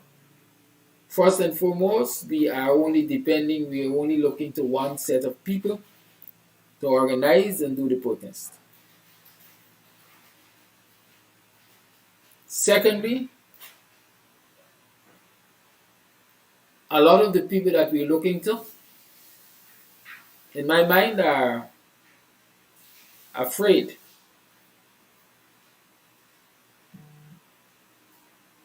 Are afraid of appearing to have failed. Let me explain that to you. In the 90s and early 2000s, Arbinard was known for bringing or leading protests with hundreds or thousands of persons on the streets.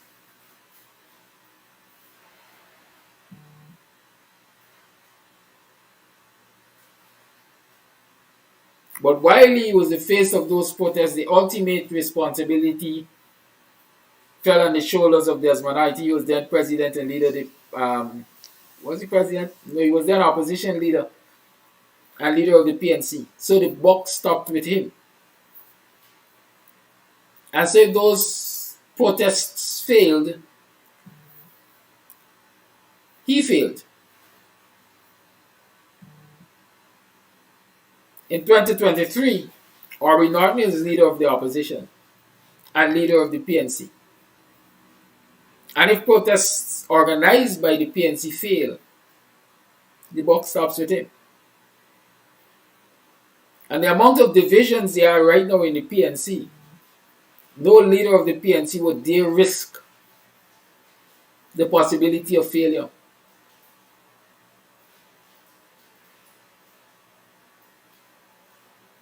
And so since I don't want to risk the possibility of failure,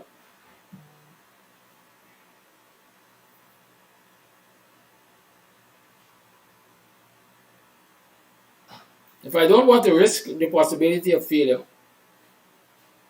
I might as well don't call for protests. And that's my interpretation of it. But how do you embolden a leader? How do you make a leader bold enough to dare to challenge the status quo? By showing him your support. By showing your support. If Orbin Norton doesn't get the support in the PNC, and you believe that he's the man for the job, show him the support outside of the PNC. And you will see what will happen. You will see what will happen. Sometimes all people need is a hug. It doesn't have to come from their blood relatives. Just a hug, a reassuring hug.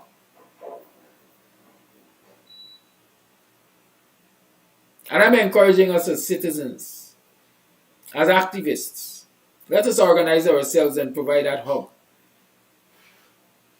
so that we can embolden Norton, because he leads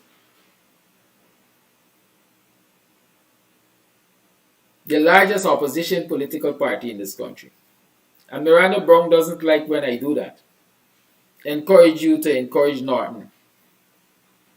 Encourage you to encourage us to form a grand political coalition, because that will unseat the PPP. But that's what I do. That's what I know.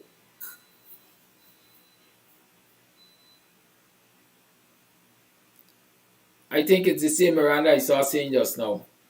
Orbin Norton knows that the big business people who support the PNC will not tolerate protest. I quite frankly don't care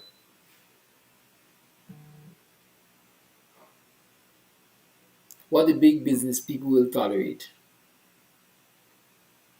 I know they argue democracy is for sale. Big business people buy and sell democracy every day.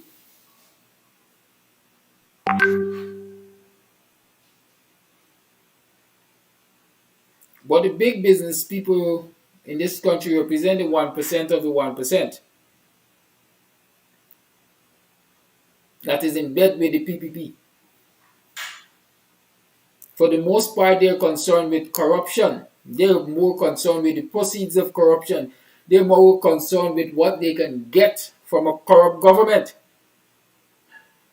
than the well-being of the citizens of this country. And we have to come to realize that.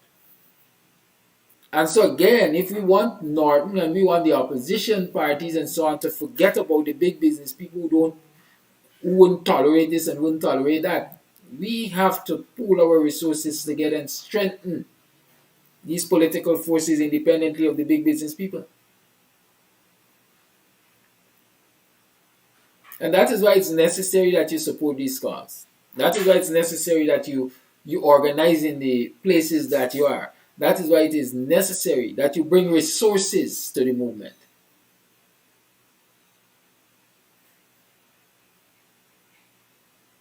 Brenda Casey, don't read me wrong. I never said no, Orbin Norton has to go out and protest. Orbin Norton has to organize protest.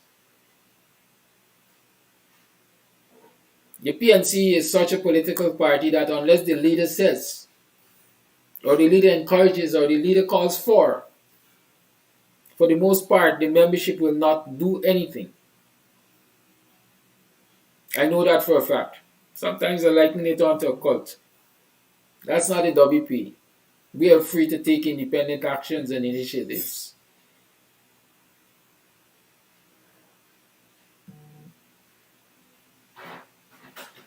Good? And so I'm saying, let's empower ourselves. Let's embolden our leaders. The citizens are responsible for that too. You can only be a leader if you have followers or supporters. Otherwise, they just walk in. Otherwise, you are just walking. Everybody, me know the opposition doing, me know the leader doing, me know. What are we doing? What is our responsibility?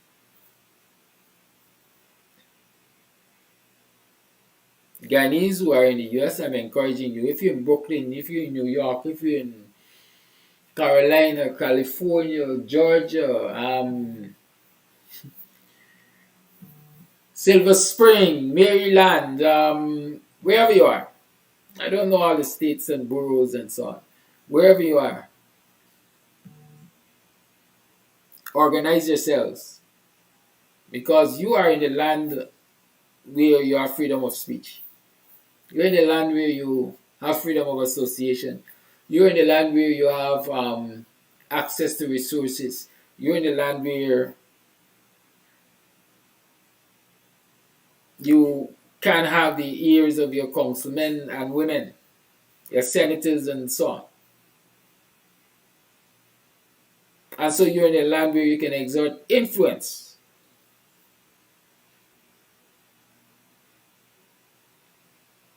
Use that influence. Use that influence. You have a bargaining tool, you know. And that is what Burke is using, and a lot of people seem not to understand it.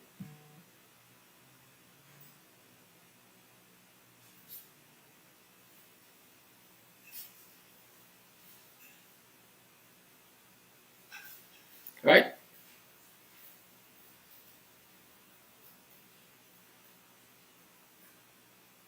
Burke has convinced, I guess, the likes of Hakeem Jeffries and so on that, listen, I have the ear of the Caribbean people in this area. And you need them to put you in office. We are a big block of people. And if you do right by us and you do right by Guyana, we will do right by you. Those of you in other sections, other areas of the United States of America, take the same attitude.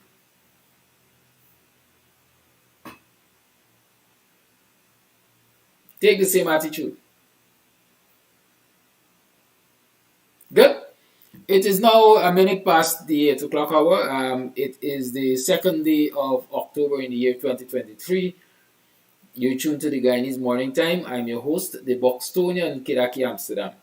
I'm coming to you live from Carolina in the United States of America. Don't come to me and play smart. Don't ask me if it's north, south, middle, or east. I'm in Carolina. Good. Later this afternoon, that is at 5 o'clock, 17 hours, I'm going to be in Atlanta, Georgia. I'm going to be in Georgia at the, I told you the name of that place just now. The Louisiana Bistro Restaurant, yes. We're going to have a meet and greet there. Come out. You can send me your intent by 6225933. Indicate that you're coming. Or you can send me a messenger, or you can comment on the same chat here that you're coming, so that we can, make adequate preparations for you. But if you don't get a chance to message, or you don't think you are in the mood to message, you can still drop by. Good? Walk with your wallets. I understand in the US that stiff plastic is more powerful than your wallet. So we will accept Cash App, we will accept Zelle. We have some Kams TV t-shirt to sell. We're accepting donations to the WPA campaign fund and so on. Come out and let's rub shoulders, let's talk. Let's interrogate ideas. Let all ideas contend. Come out and let's do that. Good? The lines are open. It's 6225933 is the number. Yes, that's the thing. I'm in the south. 6225933 is the number to call. Call and let's talk the thing. There are lots of things that are happening that we should continue to talk about. I saw that another, two vessels connected to Guyana have recently been captured with Guyanese and them carrying tons of cocaine. And so we're back on the radar as a country. I think I saw Biden over the last few days listing a number of countries that are, facilitators of the illicit drug trade.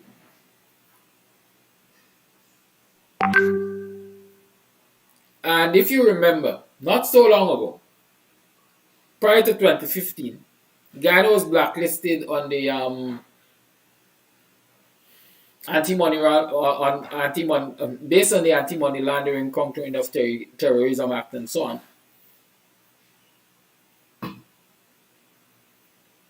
Right? Because of all of the illicit activities that were emanating from Guyana, all the drug busts and all the trafficking in persons and so on and so forth. And so it would appear as though, as is usual, once the PPP is in power, we're right back there. What are the implications of that?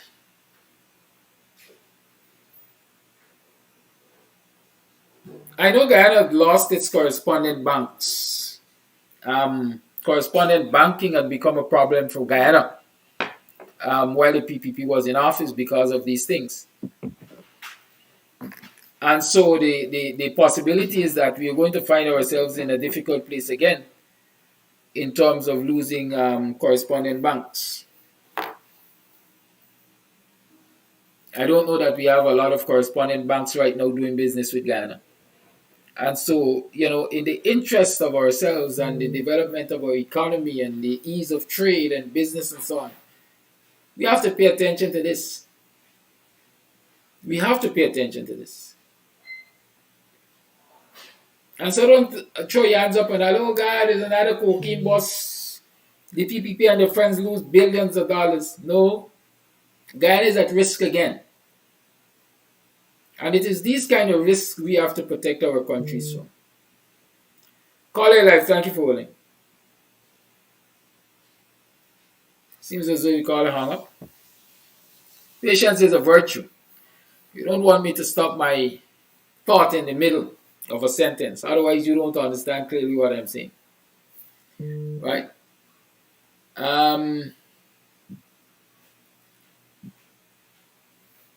The lines are open. 6225933 is the number to call. I think I saw somebody asking where they can find what? Just boundary crowd, man. Just Google the thing, man. I read it. You perhaps should check Starbuck News. I think it's in Starbuck News. Call it live. Good morning.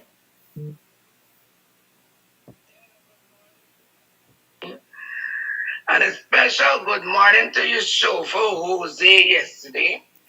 Who told you Jose was my chauffeur? You're making inroads, but Kadaki, come back. I'm on the land. Now you talk about the boats, the cocaine boats. When President Granger, just as they forced him out, they had a mega cocaine bus thing that was in Germany. And many people claim that Granger is doing the drugs. Well, Granger is far away, far out of the picture, and the drugs still going up and down. But Kadaki Williams, there were 2 to 3 boatloads of Venezuelans that have entered Guyana. I think one place is at Tushin on the east coast of Demerara.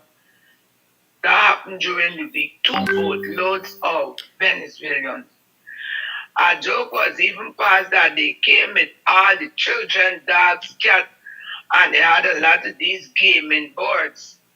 And all the police do was to collect the gaming boards to do business with it. Putting aside that, they are people here like Africans from Nigeria and different places from Africa who are in this country for more than 4+ years. And when they went to get the citizenship in Guyana, they were denied it and told that they got to wait until it's 5 years. So I want to know if the latest 2 boatloads of Venezuelans who came in to Guyana in Tushin, and let me inform you that a lot of Indian families in Tushin have taken them into their homes. No proper documentation. But these people don't find place to live. So I'd like to know what is going to happen at the up and coming elections. Because if you got people, black people, Africans, who are legally doing the right things in Guyana, and they are being denied citizenship after 4+ years, I would like to know what is going to happen with those people who come in here last week. 1. Now 2. This man, Major Hype, the stand-up comedian, said that Guyana is not a part of the Caribbean. That man is so right. You know, people just get vexed when they hear the truth. Guyana is the only English-speaking country in South America.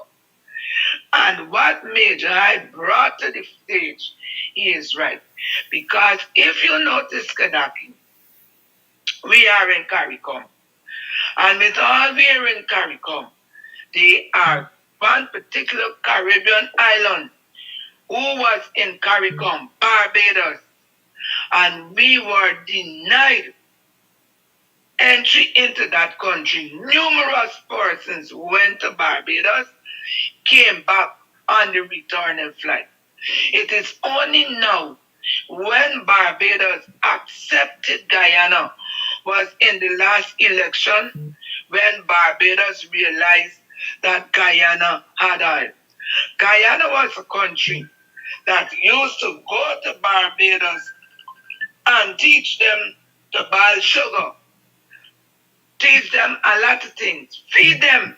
And Barbados was very ungrateful to us. Other Caribbean countries within CARICOM treat us with disdain.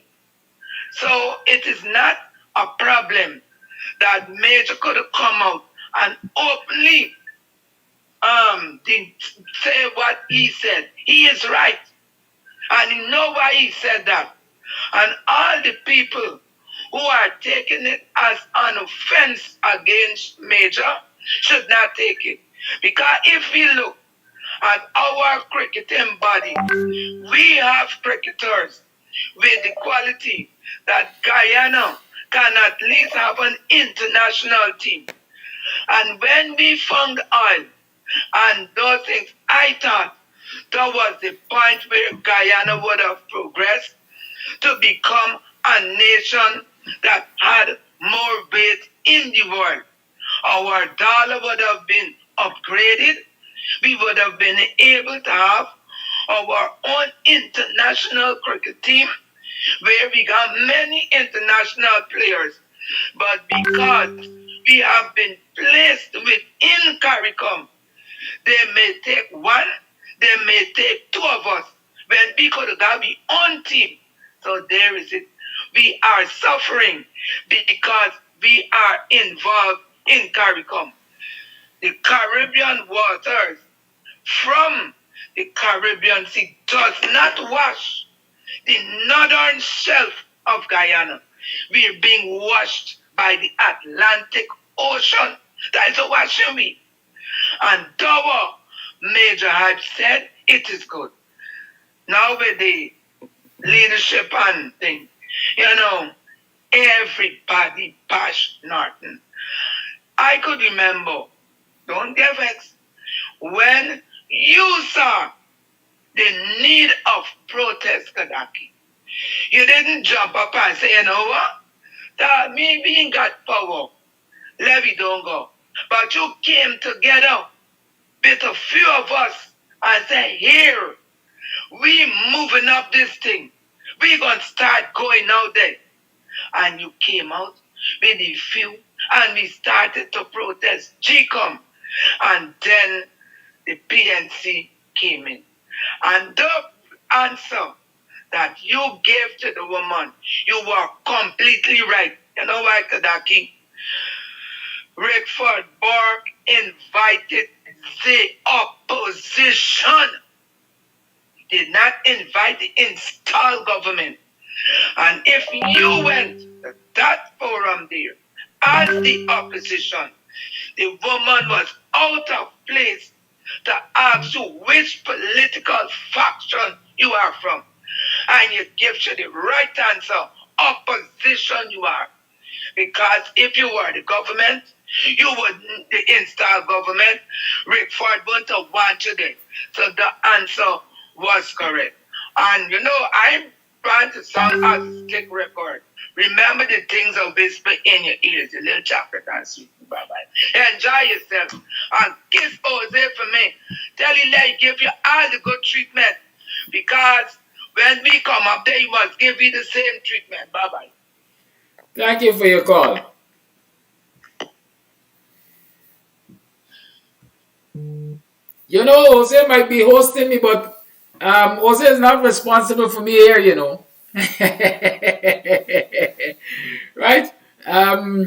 Jose is happily married, and so the responsibility of taking care of the guests usually falls with the wife. Is that so?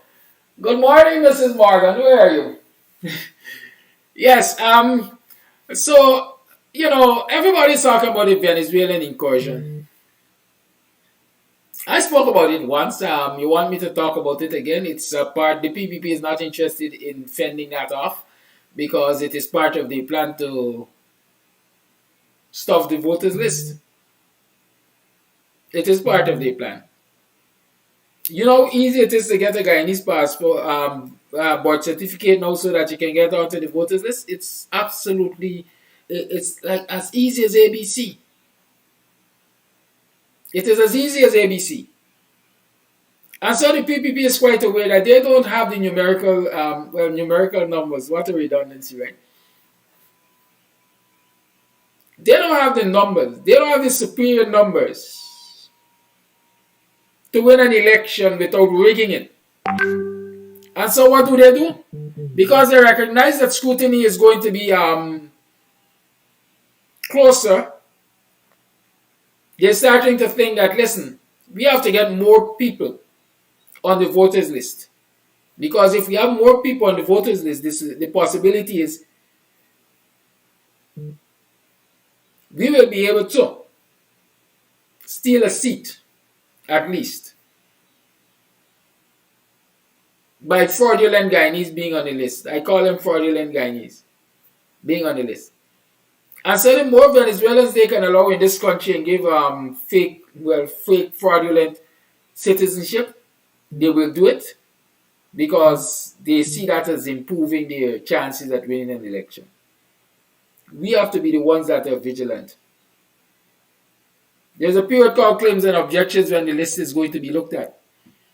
We have to be vigilant enough. We have to partake. We have to observe what's happening in our communities. And we have to partake in that claim and objection period like we never did before. Caller live, good morning.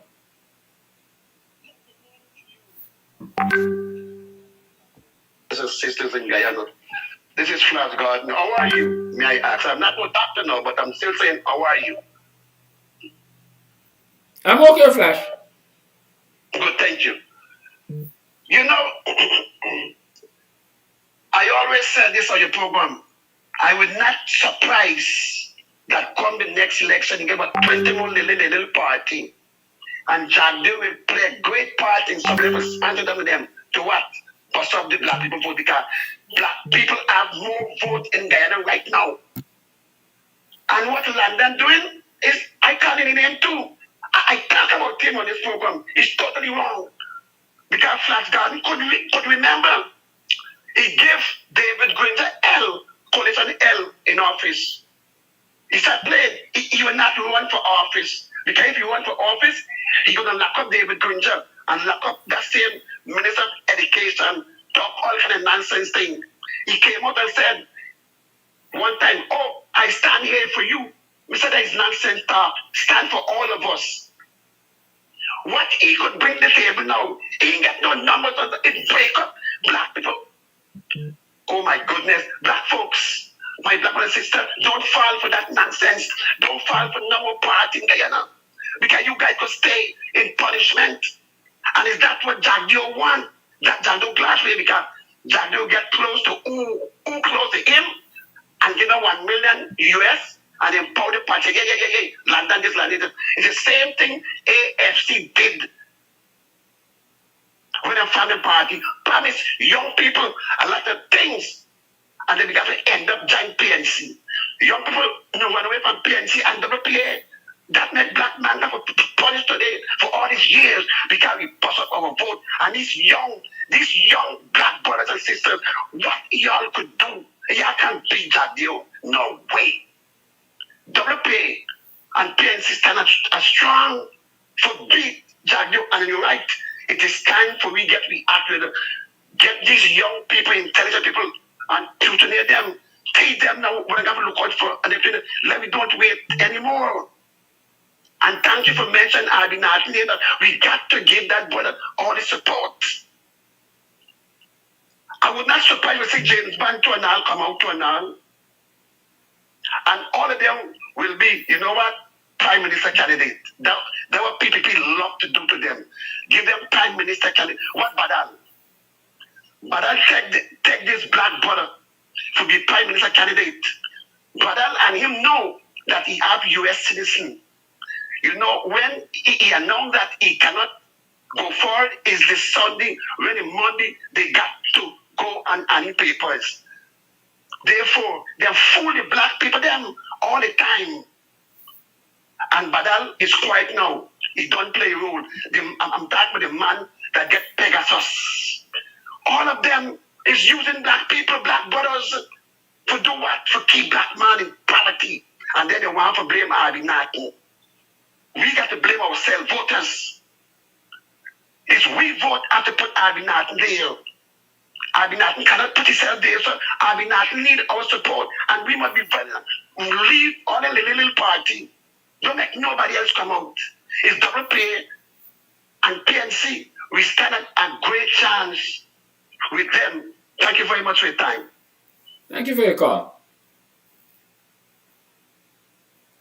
The lines remain open. 6225933 is the number to call. You're tuned to the Guyanese Morning Time. It is 21 minutes past the 8 o'clock hour on the second day of October in the year 2023. We're coming to you live. Caller live, good morning. Good morning, Brother Kidaki, and good morning to the Guyana. Full sunshine. First, let me say, I don't know how true it is, but I've been made to understand that Nigel, London is slipping on the other side. This is what I heard. These people being paid to do all sorts of things these days. We saw the like of Van Vestiage being appointed ambassador to the Bolivarian Republic of Venezuela. Now you have Nigel London, going and form his own political party. And this is what is being said, that it is being pushed so that Nigel can split the coalition vote, Nigel London. That's one. Two, just a brief synopsis on the Venezuela border issue. That's a very serious thing that we are playing with, Brother Kedaki. It's a very, very, very serious thing we are playing with. We are playing with the sovereignty of this republic. Executable can be snatched from us within any time. Because I'm going to give you more than one reason. You can remember when with Crimea and Russia, when they flooded Crimea with a set of Russian people, and then whatever happened after, they sent in the Russian and seized Crimea. And Putin wasn't comfortable with that. Then he said he was going to do some special military operation, which led to the now full-fledged invasion of the nation of Ukraine. So what Maduro is trying to do is he's trying to flood the Essequibo region with Venezuelans as much as he can. So when you have the people here, you have the land. It belongs to yours. It belongs to you. So what happened? The only thing left is for you to go take up your military and seize the land and start administering the affairs of Essequibo as a part of the Bolivarian Republic. So let me warn this nation that should that happen, you see all them rights lands that the PPP Indian supporters own on Essequibo, Essequibo starts from Marijuana right up to Tushin on the west bank of Demerara. All will become Venezuelan. You will no longer have no right to those lands. And this is a fact. You will no longer have no right to those lands. And I think this is my feeling that this decision to snatch Essequibo is imminent, because you can see the posture of Maduro. Over recent time, he has sent out two different threats to the Republic of Guyana. He's signaling his intention. He's seeing Russia being aligned itself with North Korea, and there's agreements of sales of weapons to Russia. So he feels if he invades Guyana, the United States and Britain will have to deal with the likes of Putin and North Korea. So that is why he's pushing for that. And to give you another synopsis is that the original size of Guyana was 96,000 square miles. We know it as 83,000 square miles. It was 96,000 square miles. Before the arbitral award, we see the 13,000 square miles, 2 times the size of Jamaica to Venezuela. Did you get that? I hope you guys are listening. We see the 2 times the size of Jamaica to Venezuela. We were 96,000 square miles. Okay? So then after, there was an agreement that the western half, there's this island of Ancoco. The western half is supposed to be for the Bolivarian Republic of Venezuela, and the eastern half for the Cooperative Republic of Guyana. I think it was British Guyana, GUYANE at that time. So whatever happened, there was a plaque on the Bolivarian side that marked the Bolivarian Republic of Venezuela, and on the eastern side, there was this plaque that marked the Republic of GUYANE, Guyana. And back in the days, what actually happened was that the Venezuelan came over to the Guyana side, and seized the entire island, removed the plaque. So it is not fair even to say that Guyana is presently administering 83,000 square miles, because that island is gone totally Venezuela. So that is what I'm saying that is going on. So that we have to be very careful. We can lose it, just like a click of the finger. Over the time you saw Ronda spoke about the influx of Venezuela on Tushin on the west bank of Demerara. And what is happening there is that people, let's say people are trying to eke out survival, because in Venezuela it's very hard now. And we are a hospitable people. And we will, try to help people, but at the same time, we cannot risk our bread basket, which is Essequibo. Taking away Essequibo from Guyana, it means you're taking away the bread basket. It means you can't eat no more. The oil that's located in the ocean is in the precincts of Essequibo. The gold and diamond is in Essequibo. Manganese and all these other minerals, all are in Essequibo. So you see what I'm saying, right? So if I would want to suggest that the PPP want votes from the Venezuelans, you can get your votes, but just don't keep those people in the Essequibo region. Make it a law that no Venezuelan should be found in the region of Essequibo. Carry them somewhere on the idea or somewhere. Move them away from that Essequibo region. And let us see the light of day, and let us be at peace with themselves. As you know, the viewers know that our issues before the International Court of Justice, where Carl Greenwich is heading our efforts here. And the Bolivarian Republic has already indicated that they will not abide by any finding of that court. So we got to hope and pray that, good faith prevail. So thank you very much for listening, and let's keep our eyes open. Thank you for calling. Sometimes when I analyze or I see the behavior of the PPP and their style of governance, in this instance, I would say a lot of us know that a lot of them are intellectually lazy. Not only the people who follow them and support them with their madness, but even the leaders themselves. You know why? I read the Horse of Troy, as we call it, the Trojan horse. Y'all know about the Trojan horse, right? The Horse of Troy. Please get the PPP and their leaders to read the Horse of Troy. That's all I want to say. Voice note. Good morning to Daki and listeners. Hope you have a blessed day. This morning, my contribution to the discussion is this.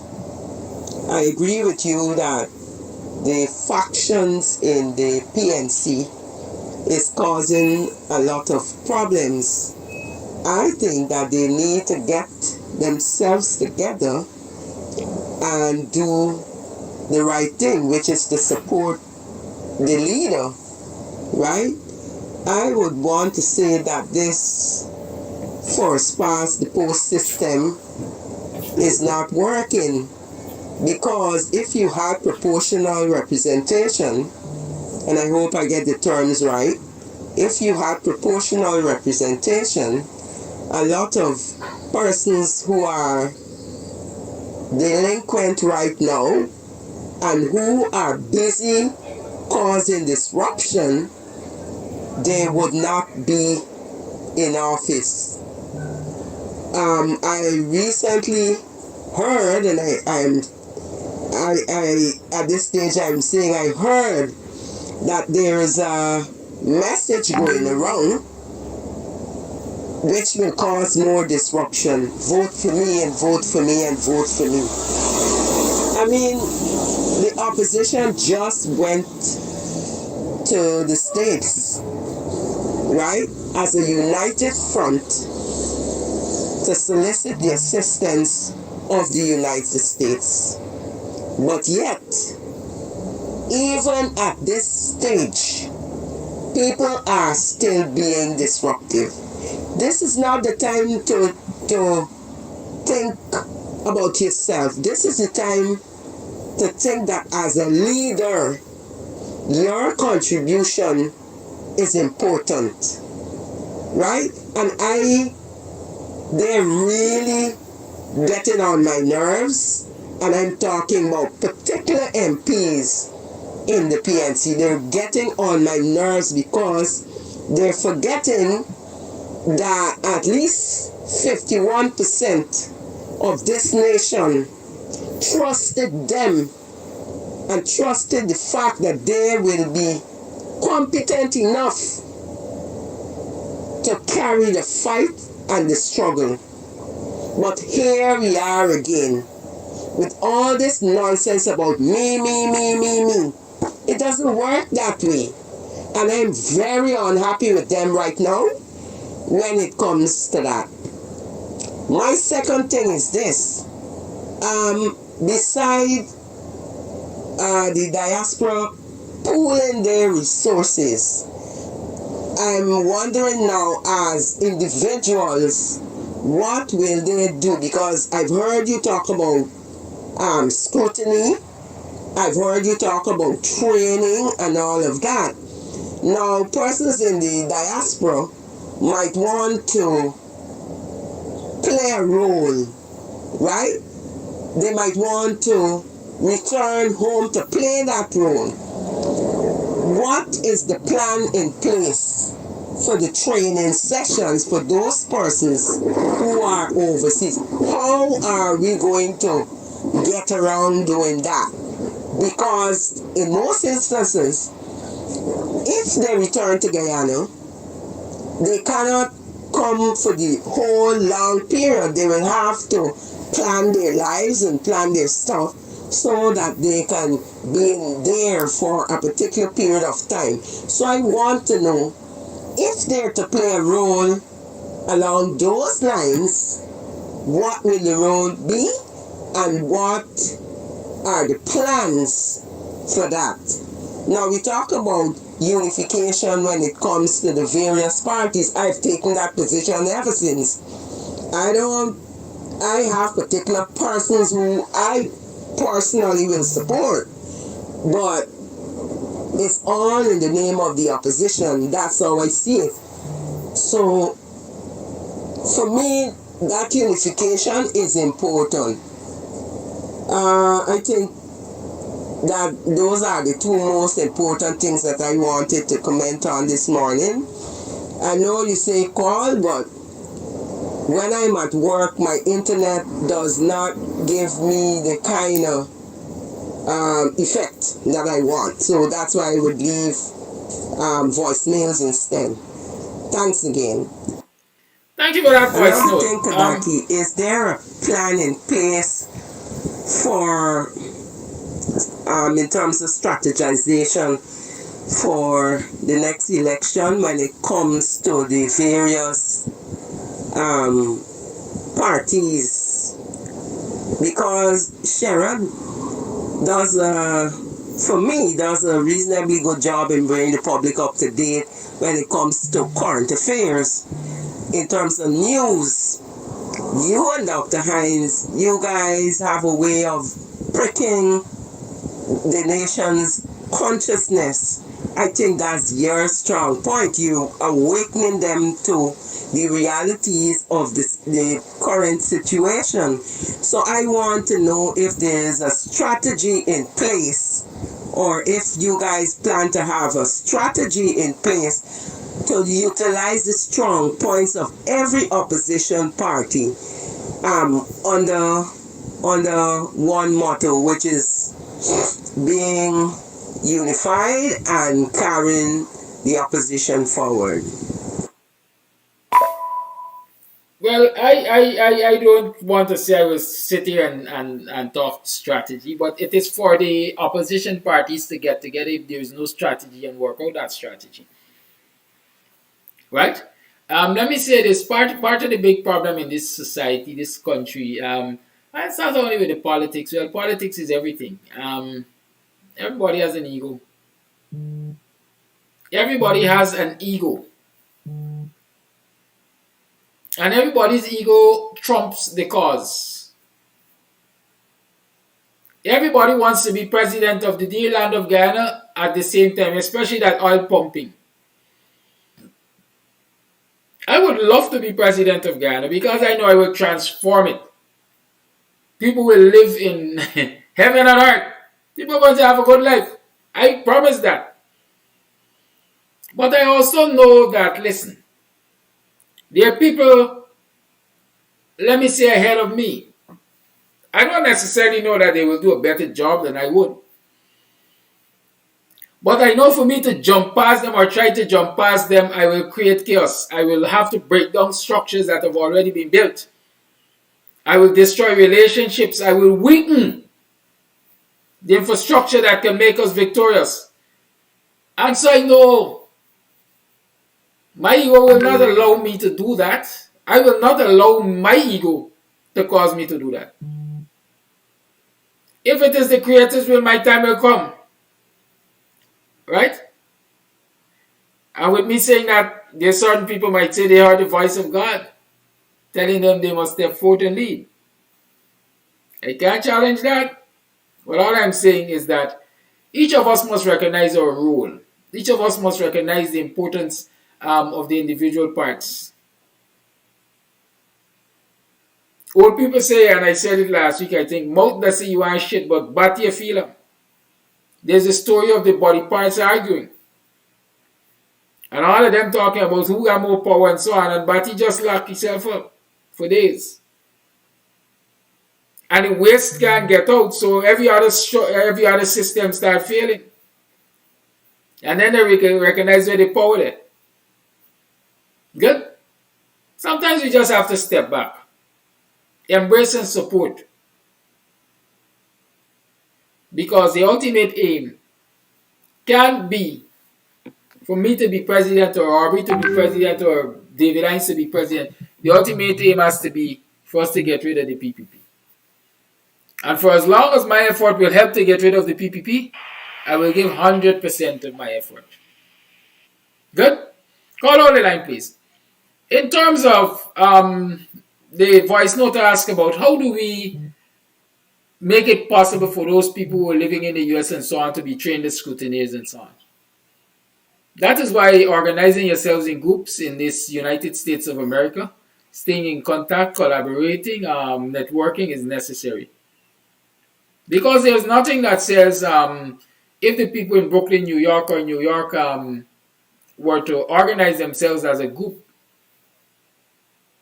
somebody can't come out on a weekend, or 2 weekends, or 3 weekends, and provide the necessary training to put them in a state of readiness to scrutinize for the next elections when it happens. And quite frankly, with that question, I'm thinking, it might be a very darn good thing if we get our overseas-based Guyanese to come and scrutinize the elections. Because they're more empowered, they got it back into the United States of America. Some of them are citizens, some got a green card and so on. And so they know they got it back into the United States of America. And so the wicked and vindictive PPP will not run the risk of trying anything on them.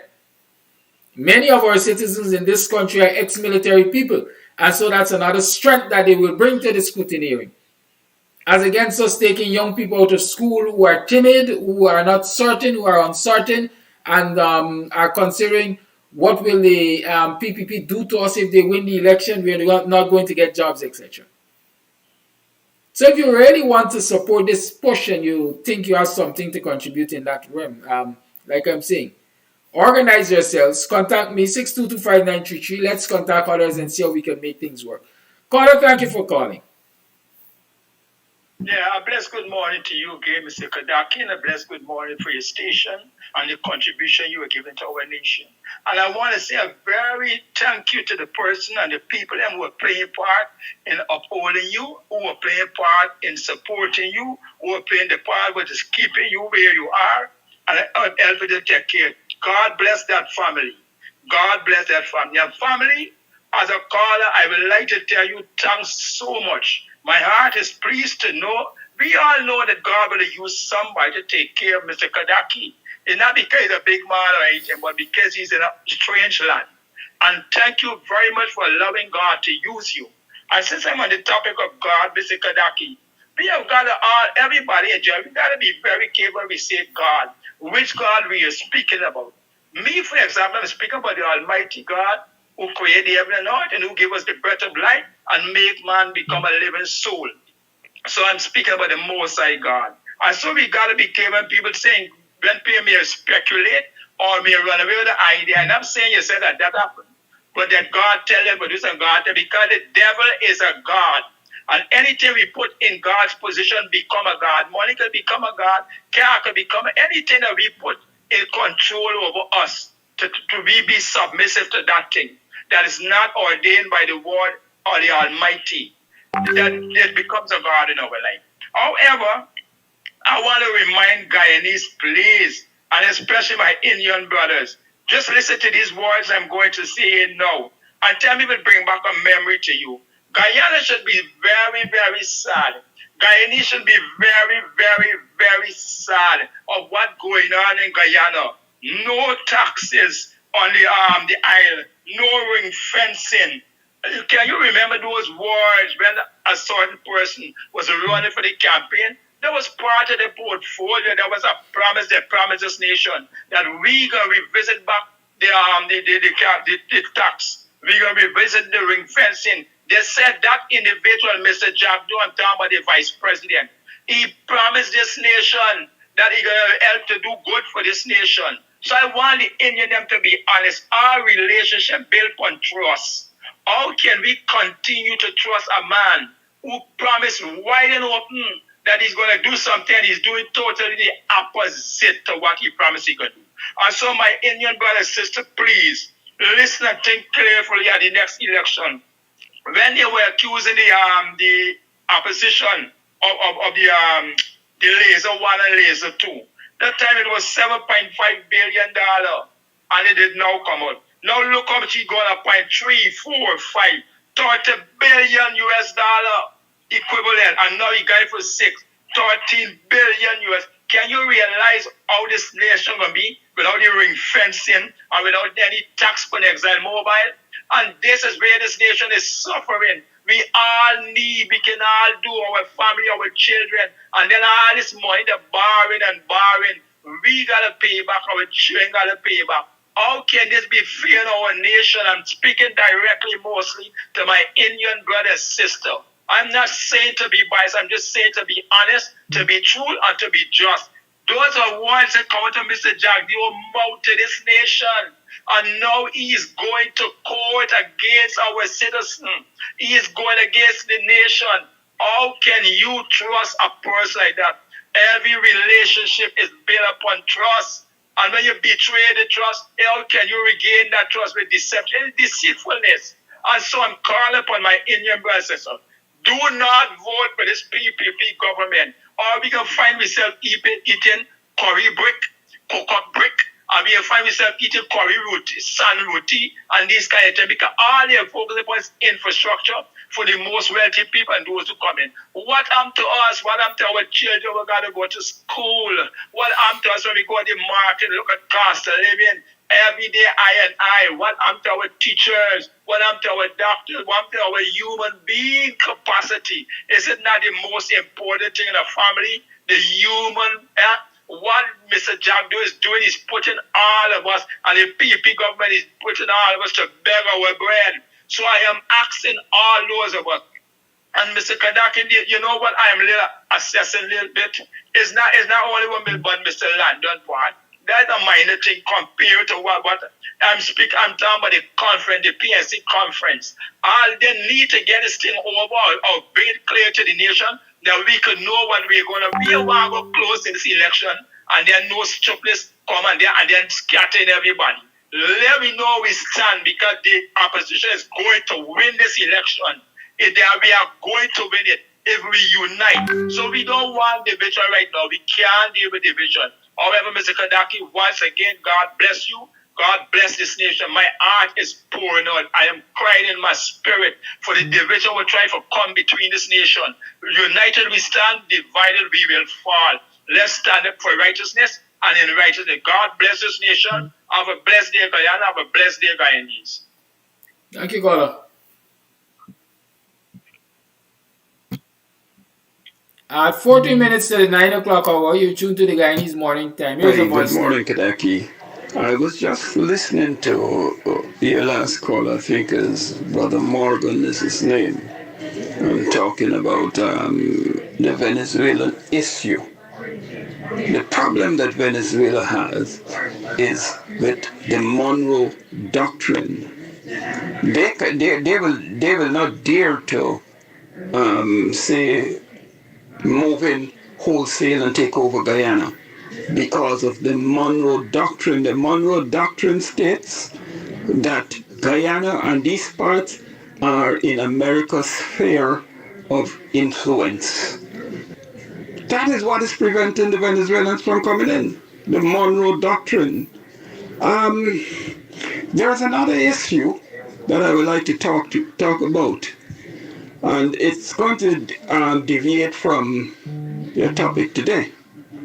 Now, 2 days ago, or a few days ago, there was a fire in Union, New Jersey, in which 2 people lost their lives. The firemen were able to identify one person as male, and the other person was not able to be identified, and so they have to go to DNA testing. We have a bunch of criminals masquerading as a government in Guyana who was able to identify 19 girls from the Madhya fire through DNA testing in under 24 hours. We had a policeman in Guyana who disappeared and whose remains were found somewhere on the Suez-like Linden Highway. How long did it take for them to get the DNA testing of that policeman? How long did it take? But they were able to identify the Madhya girls in no space of time. This is criminal. And if Major General, what's his name again, man, is to come out with a report stated otherwise without a complete exhumation of the bodies and proper DNA testing done, that's another illegal act, and he should also face the guns. Thank you for that voice note at 8 minutes, 8 hours 49, it's 11 minutes to 9 o'clock hour. Here's another voice note. Good morning, Kadaki. Good morning to you and the listeners. I'm in support of Mr. London. I'm in support of Mr. London because I was showing my support behind you, man, and I'm being disappointed in a way that I thought you would have thrown your hat in the ring and run, but you say it once, you say it again today, that you're part of a political party. Well, I'm gonna go the other way because I believe, it's my belief and in my opinion, Guyanese should not be voting in the next election for no politician. No politician. We need a change. We need a change. It's time for change. Let's try something different and see what will happen. Are you saying now why London can't reconsider? Why the other parties can't join London? The other party, the same way the other parties could join London, because they're doing all the opposition doing is when they get a call to go out to America, they're over there in a drove. You can't see them get together and come together when they're home in Guyana. But when it's something for them to go and get photo shoot and come together and farm out and do something, they all bundle up in America. Is the Americans they are fighting? Is the Americans they are fighting? No. I don't see them coming out in supporting each other and protesting and doing nothing together in Georgetown. All them corrupt, man. I'm gonna say it out straight. They are corrupt. That's why I'm gonna show my vote and I'm gonna show my support and resources behind Mr. London.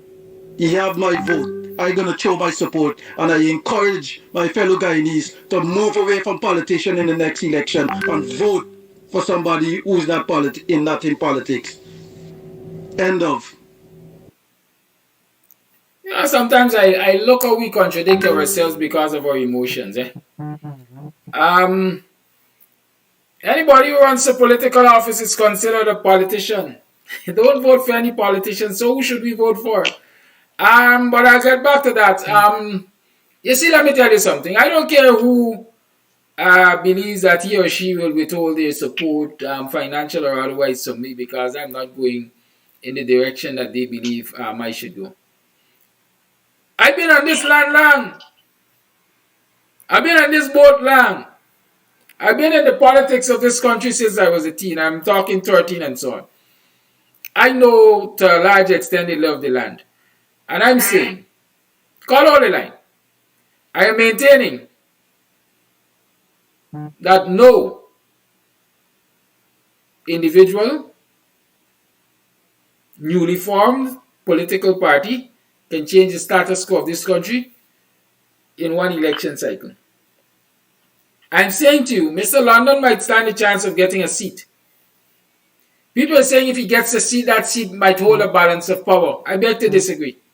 Caller, hold the line. Sorry, you're live. Go ahead. Yeah, Mr. Kadaki, once again, a pleasant good morning to you. And we will get there. Commenting on that just conclude voice note. That man talking beer nonsense. Mr. London got to toe the line. I mean, he's do a good job, but we got to communicate. We got to come together. That's splitting. This is not time for splitting. It's like you're running to the tape, and you suddenly get at this, what do you call it? We got to stick as one and reinforce to get the PPP out. We can't afford to split up the party right now. That is what causing the whole chaos in the thing. So that the vice note, whether person that contribution that he made just now, the first thing I want him to know is a PPP supporter. We gotta focus on the price and stop the nonsense about splitting and all the bull nonsense. So that vice note that just play, that guy gotta take the thought out, the thing out his start. And we gotta focus on what we have to do. You're doing a good job, and we will get there. We gotta focus on the price. Continue doing your good works. Thank you. You see, one of the problems we have in this society, as soon as people see somebody as doing good, or somebody that is making the sound bites that they're happy with, they start to holler that person good for president. That's why we have Simona Brooms for president, we have Nigel London for president, we have Trevor Ben for president, we have Kidaki Amsterdam for president, we have Nigel London for president, David Hines for president, Nigel Hughes for president, and the list can go on. Val Lawrence for president. You notice a don't card about 7 or 10 people in the opposition who are for president? Let each and every one of them form their own political force. And so those people who are supporting who should be supporting the opposition in a bloc to win the election, including the presidency, will now divide that block into 10 or 12 pieces. What will you achieve by that? What will you achieve by that? Call it live, good morning. You call you out by your government name. You've been running behind the election commission with the protest for the past how long? 2 years now? 3 years now? Long enough, too long. Good. I didn't get your numbers out there, right? I found the numbers for you. I find them. I know people are going to beat me up for this, but I don't care. Ready to take the beat up because I take it the beat up for good purpose. You understand me? For a purpose that as people's lives are being affected directly by this and not by the major hype issue. And for all of those that are on this guy's neck and are protesting for his cancellation or what's not, I want you to move that energy over from there and take it for the cancellation of the voters list that we got right now and get a brand new voter list. I want to see that crowd of people, teachers included, that I see is calling this man out, that end up affecting them in no way, shape, or form. You understand me? For what this man said, right? And it was a banter, it was tantalized, right? And he made two apologies, right?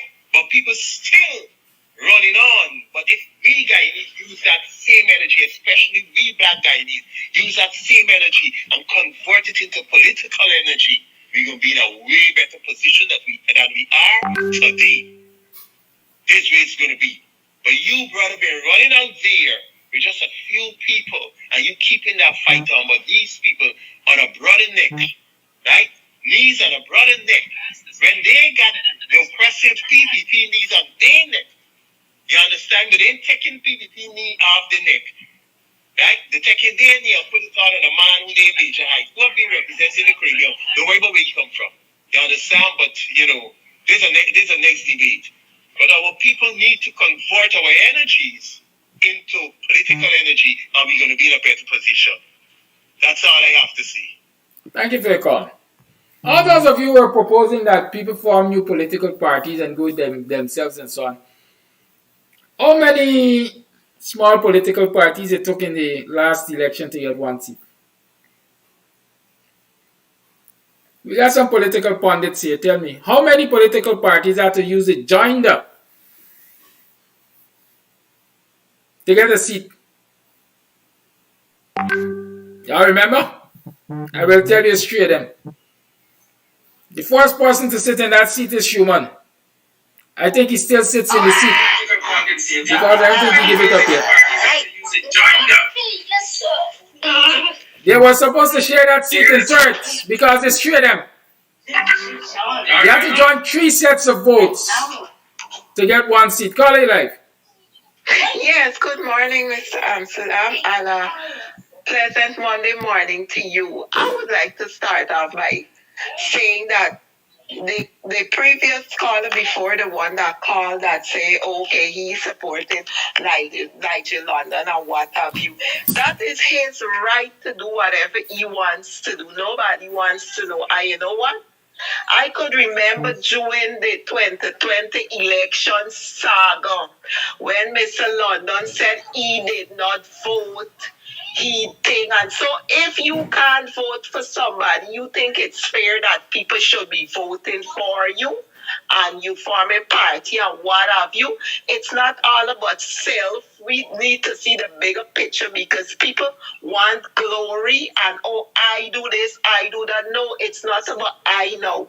It is about us and we, because if we comes in it, the burden becomes lighter and we can work together to defeat whatever enemy, whatever. And you know, I want to leave this little lesson. I was fortunate to look at a movie by the name of Dark Horse.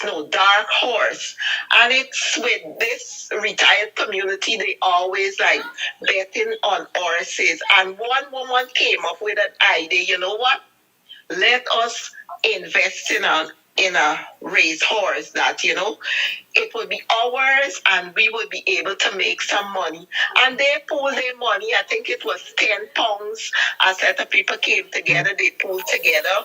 They were able to get whatever spawns from this race horse, and they had a horse in London where they put the two together and they had this jockey, and that horse was theirs, and it was a community of people who own this thing and who like pay their money. And when the horse was run, it win them money and everything. So it's just an idea that if we work together, if we pool our resources, instead of just going and pay something, we can own whatever and we can work together and we can achieve whatever. So as Guyanese, let us stop having this lip service and let us pool ourselves together, whether it be money, whether it be our ideas, whether it be our services, and you will be surprised what we can achieve.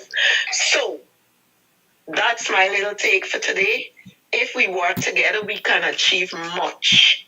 So you have a good day, and Guyanese people, there is always unity and strength. Thank you, and God bless you as always. Thank you for your call.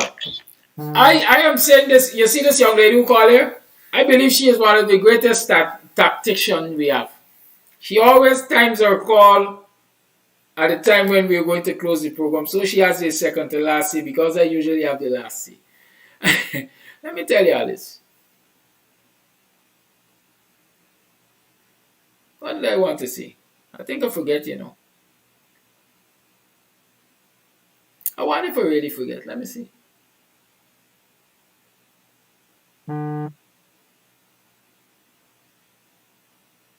It's 2 minutes past the 9 o'clock hour. It is now, 2 minutes past the 9 o'clock hour on the 2nd day of October in the year 2023. You tune to the Guyanese Morning Time. Come on down, let's meet this afternoon at 17 hours at the Louisiana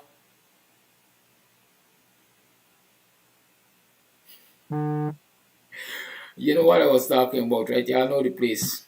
Why y'all is treat me so hard.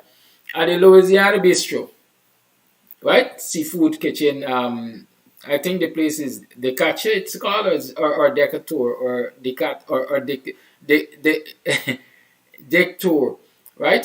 Sometimes when I try to use the rules of phonics, it doesn't always work for names. But I'm saying it looks like decatur or decatur. You guys know, you live here, you know the local intonations and so forth and so on.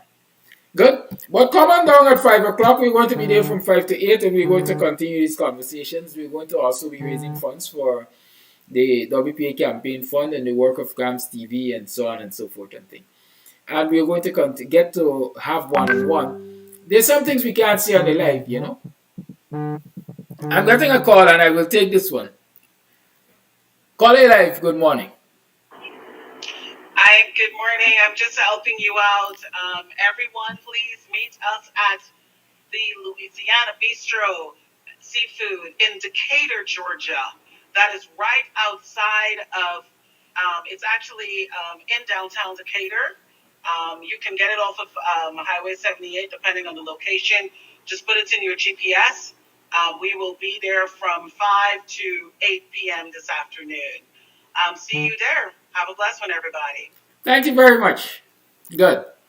You see, that is why I always tell you I'm not a custodian of all knowledge and wisdom, right? Remember where I'm from? Yes, I'm happy for that. It's Decatur. All right, so somebody's telling me that TNM is now in Parliament because Schuman is out. And so somewhere down the line, we're going to see the other political party that was part of that joined. Is it Ralph Ramkaran? Yes, Ralph Ramkaran was with the other political party. So Ralph's party might be next. Good. And so you believe that it took 3 parties to get 1 seat in the last election, as rigged as it was. And you believe that 1 party is going to be able to I know what I wanted to say. Somebody said Nigel London is going to do better than them. That's a fact. I believe so. But ask Mark Benchcop. I'm calling Mark's name this morning, not because I want a problem with Mark or I have anything wrong or have any issue with Mark. When Mark was on the ground physically in Guyanese politics here, Mark was perhaps way more popular than Nigel London. And he ran for the mayorship of Georgetown, the city of Georgetown. You all remember Mark contesting the local government elections, the municipal elections? I think that thing left Mark emotionally scarred because it certainly would have injured his ego. It certainly would have injured his ego. He lost, suffered what many might consider an embarrassing defeat. But he contested because he believed that he was so popular. And having said that, let me tell you this. I saw it on TikTok. I told you I like TikTok. I don't have the time to go look for that video now because it wasn't part of the program plan. But I think I told you about it, but let me demonstrate it for you. Let me tell you what happened. A group of guys were playing football. And the ball fell into the canal. In order for them to get the ball from the canal without somebody plunging overboard, they had to form a human chain. And so 4 of them were holding the guy by his leg, upside down as we like to say. So they let him down over the barricade, whatever. He collected the ball. And he threw it over his head for it to get back up on the tarmac. And once he got back on the tarmac, all of them let go of him at the same time and ran to get the ball.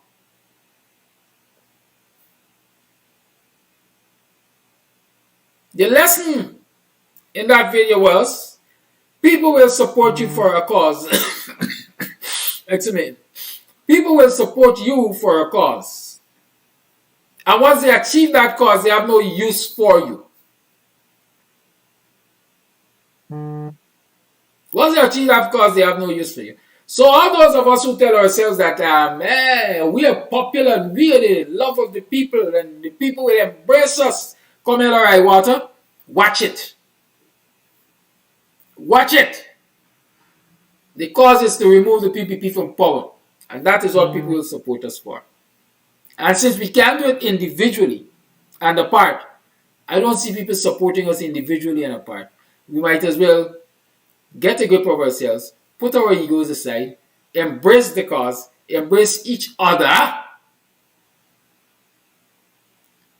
and do the work that is necessary to educate the populace, to empower the populace, and to remove this corrupt criminal cabal known as the PPP. Have a good day. Love y'all. Lots of love. See you this evening at the Louisiana Bistro Restaurant, seafood restaurant in Decatur. Decatur.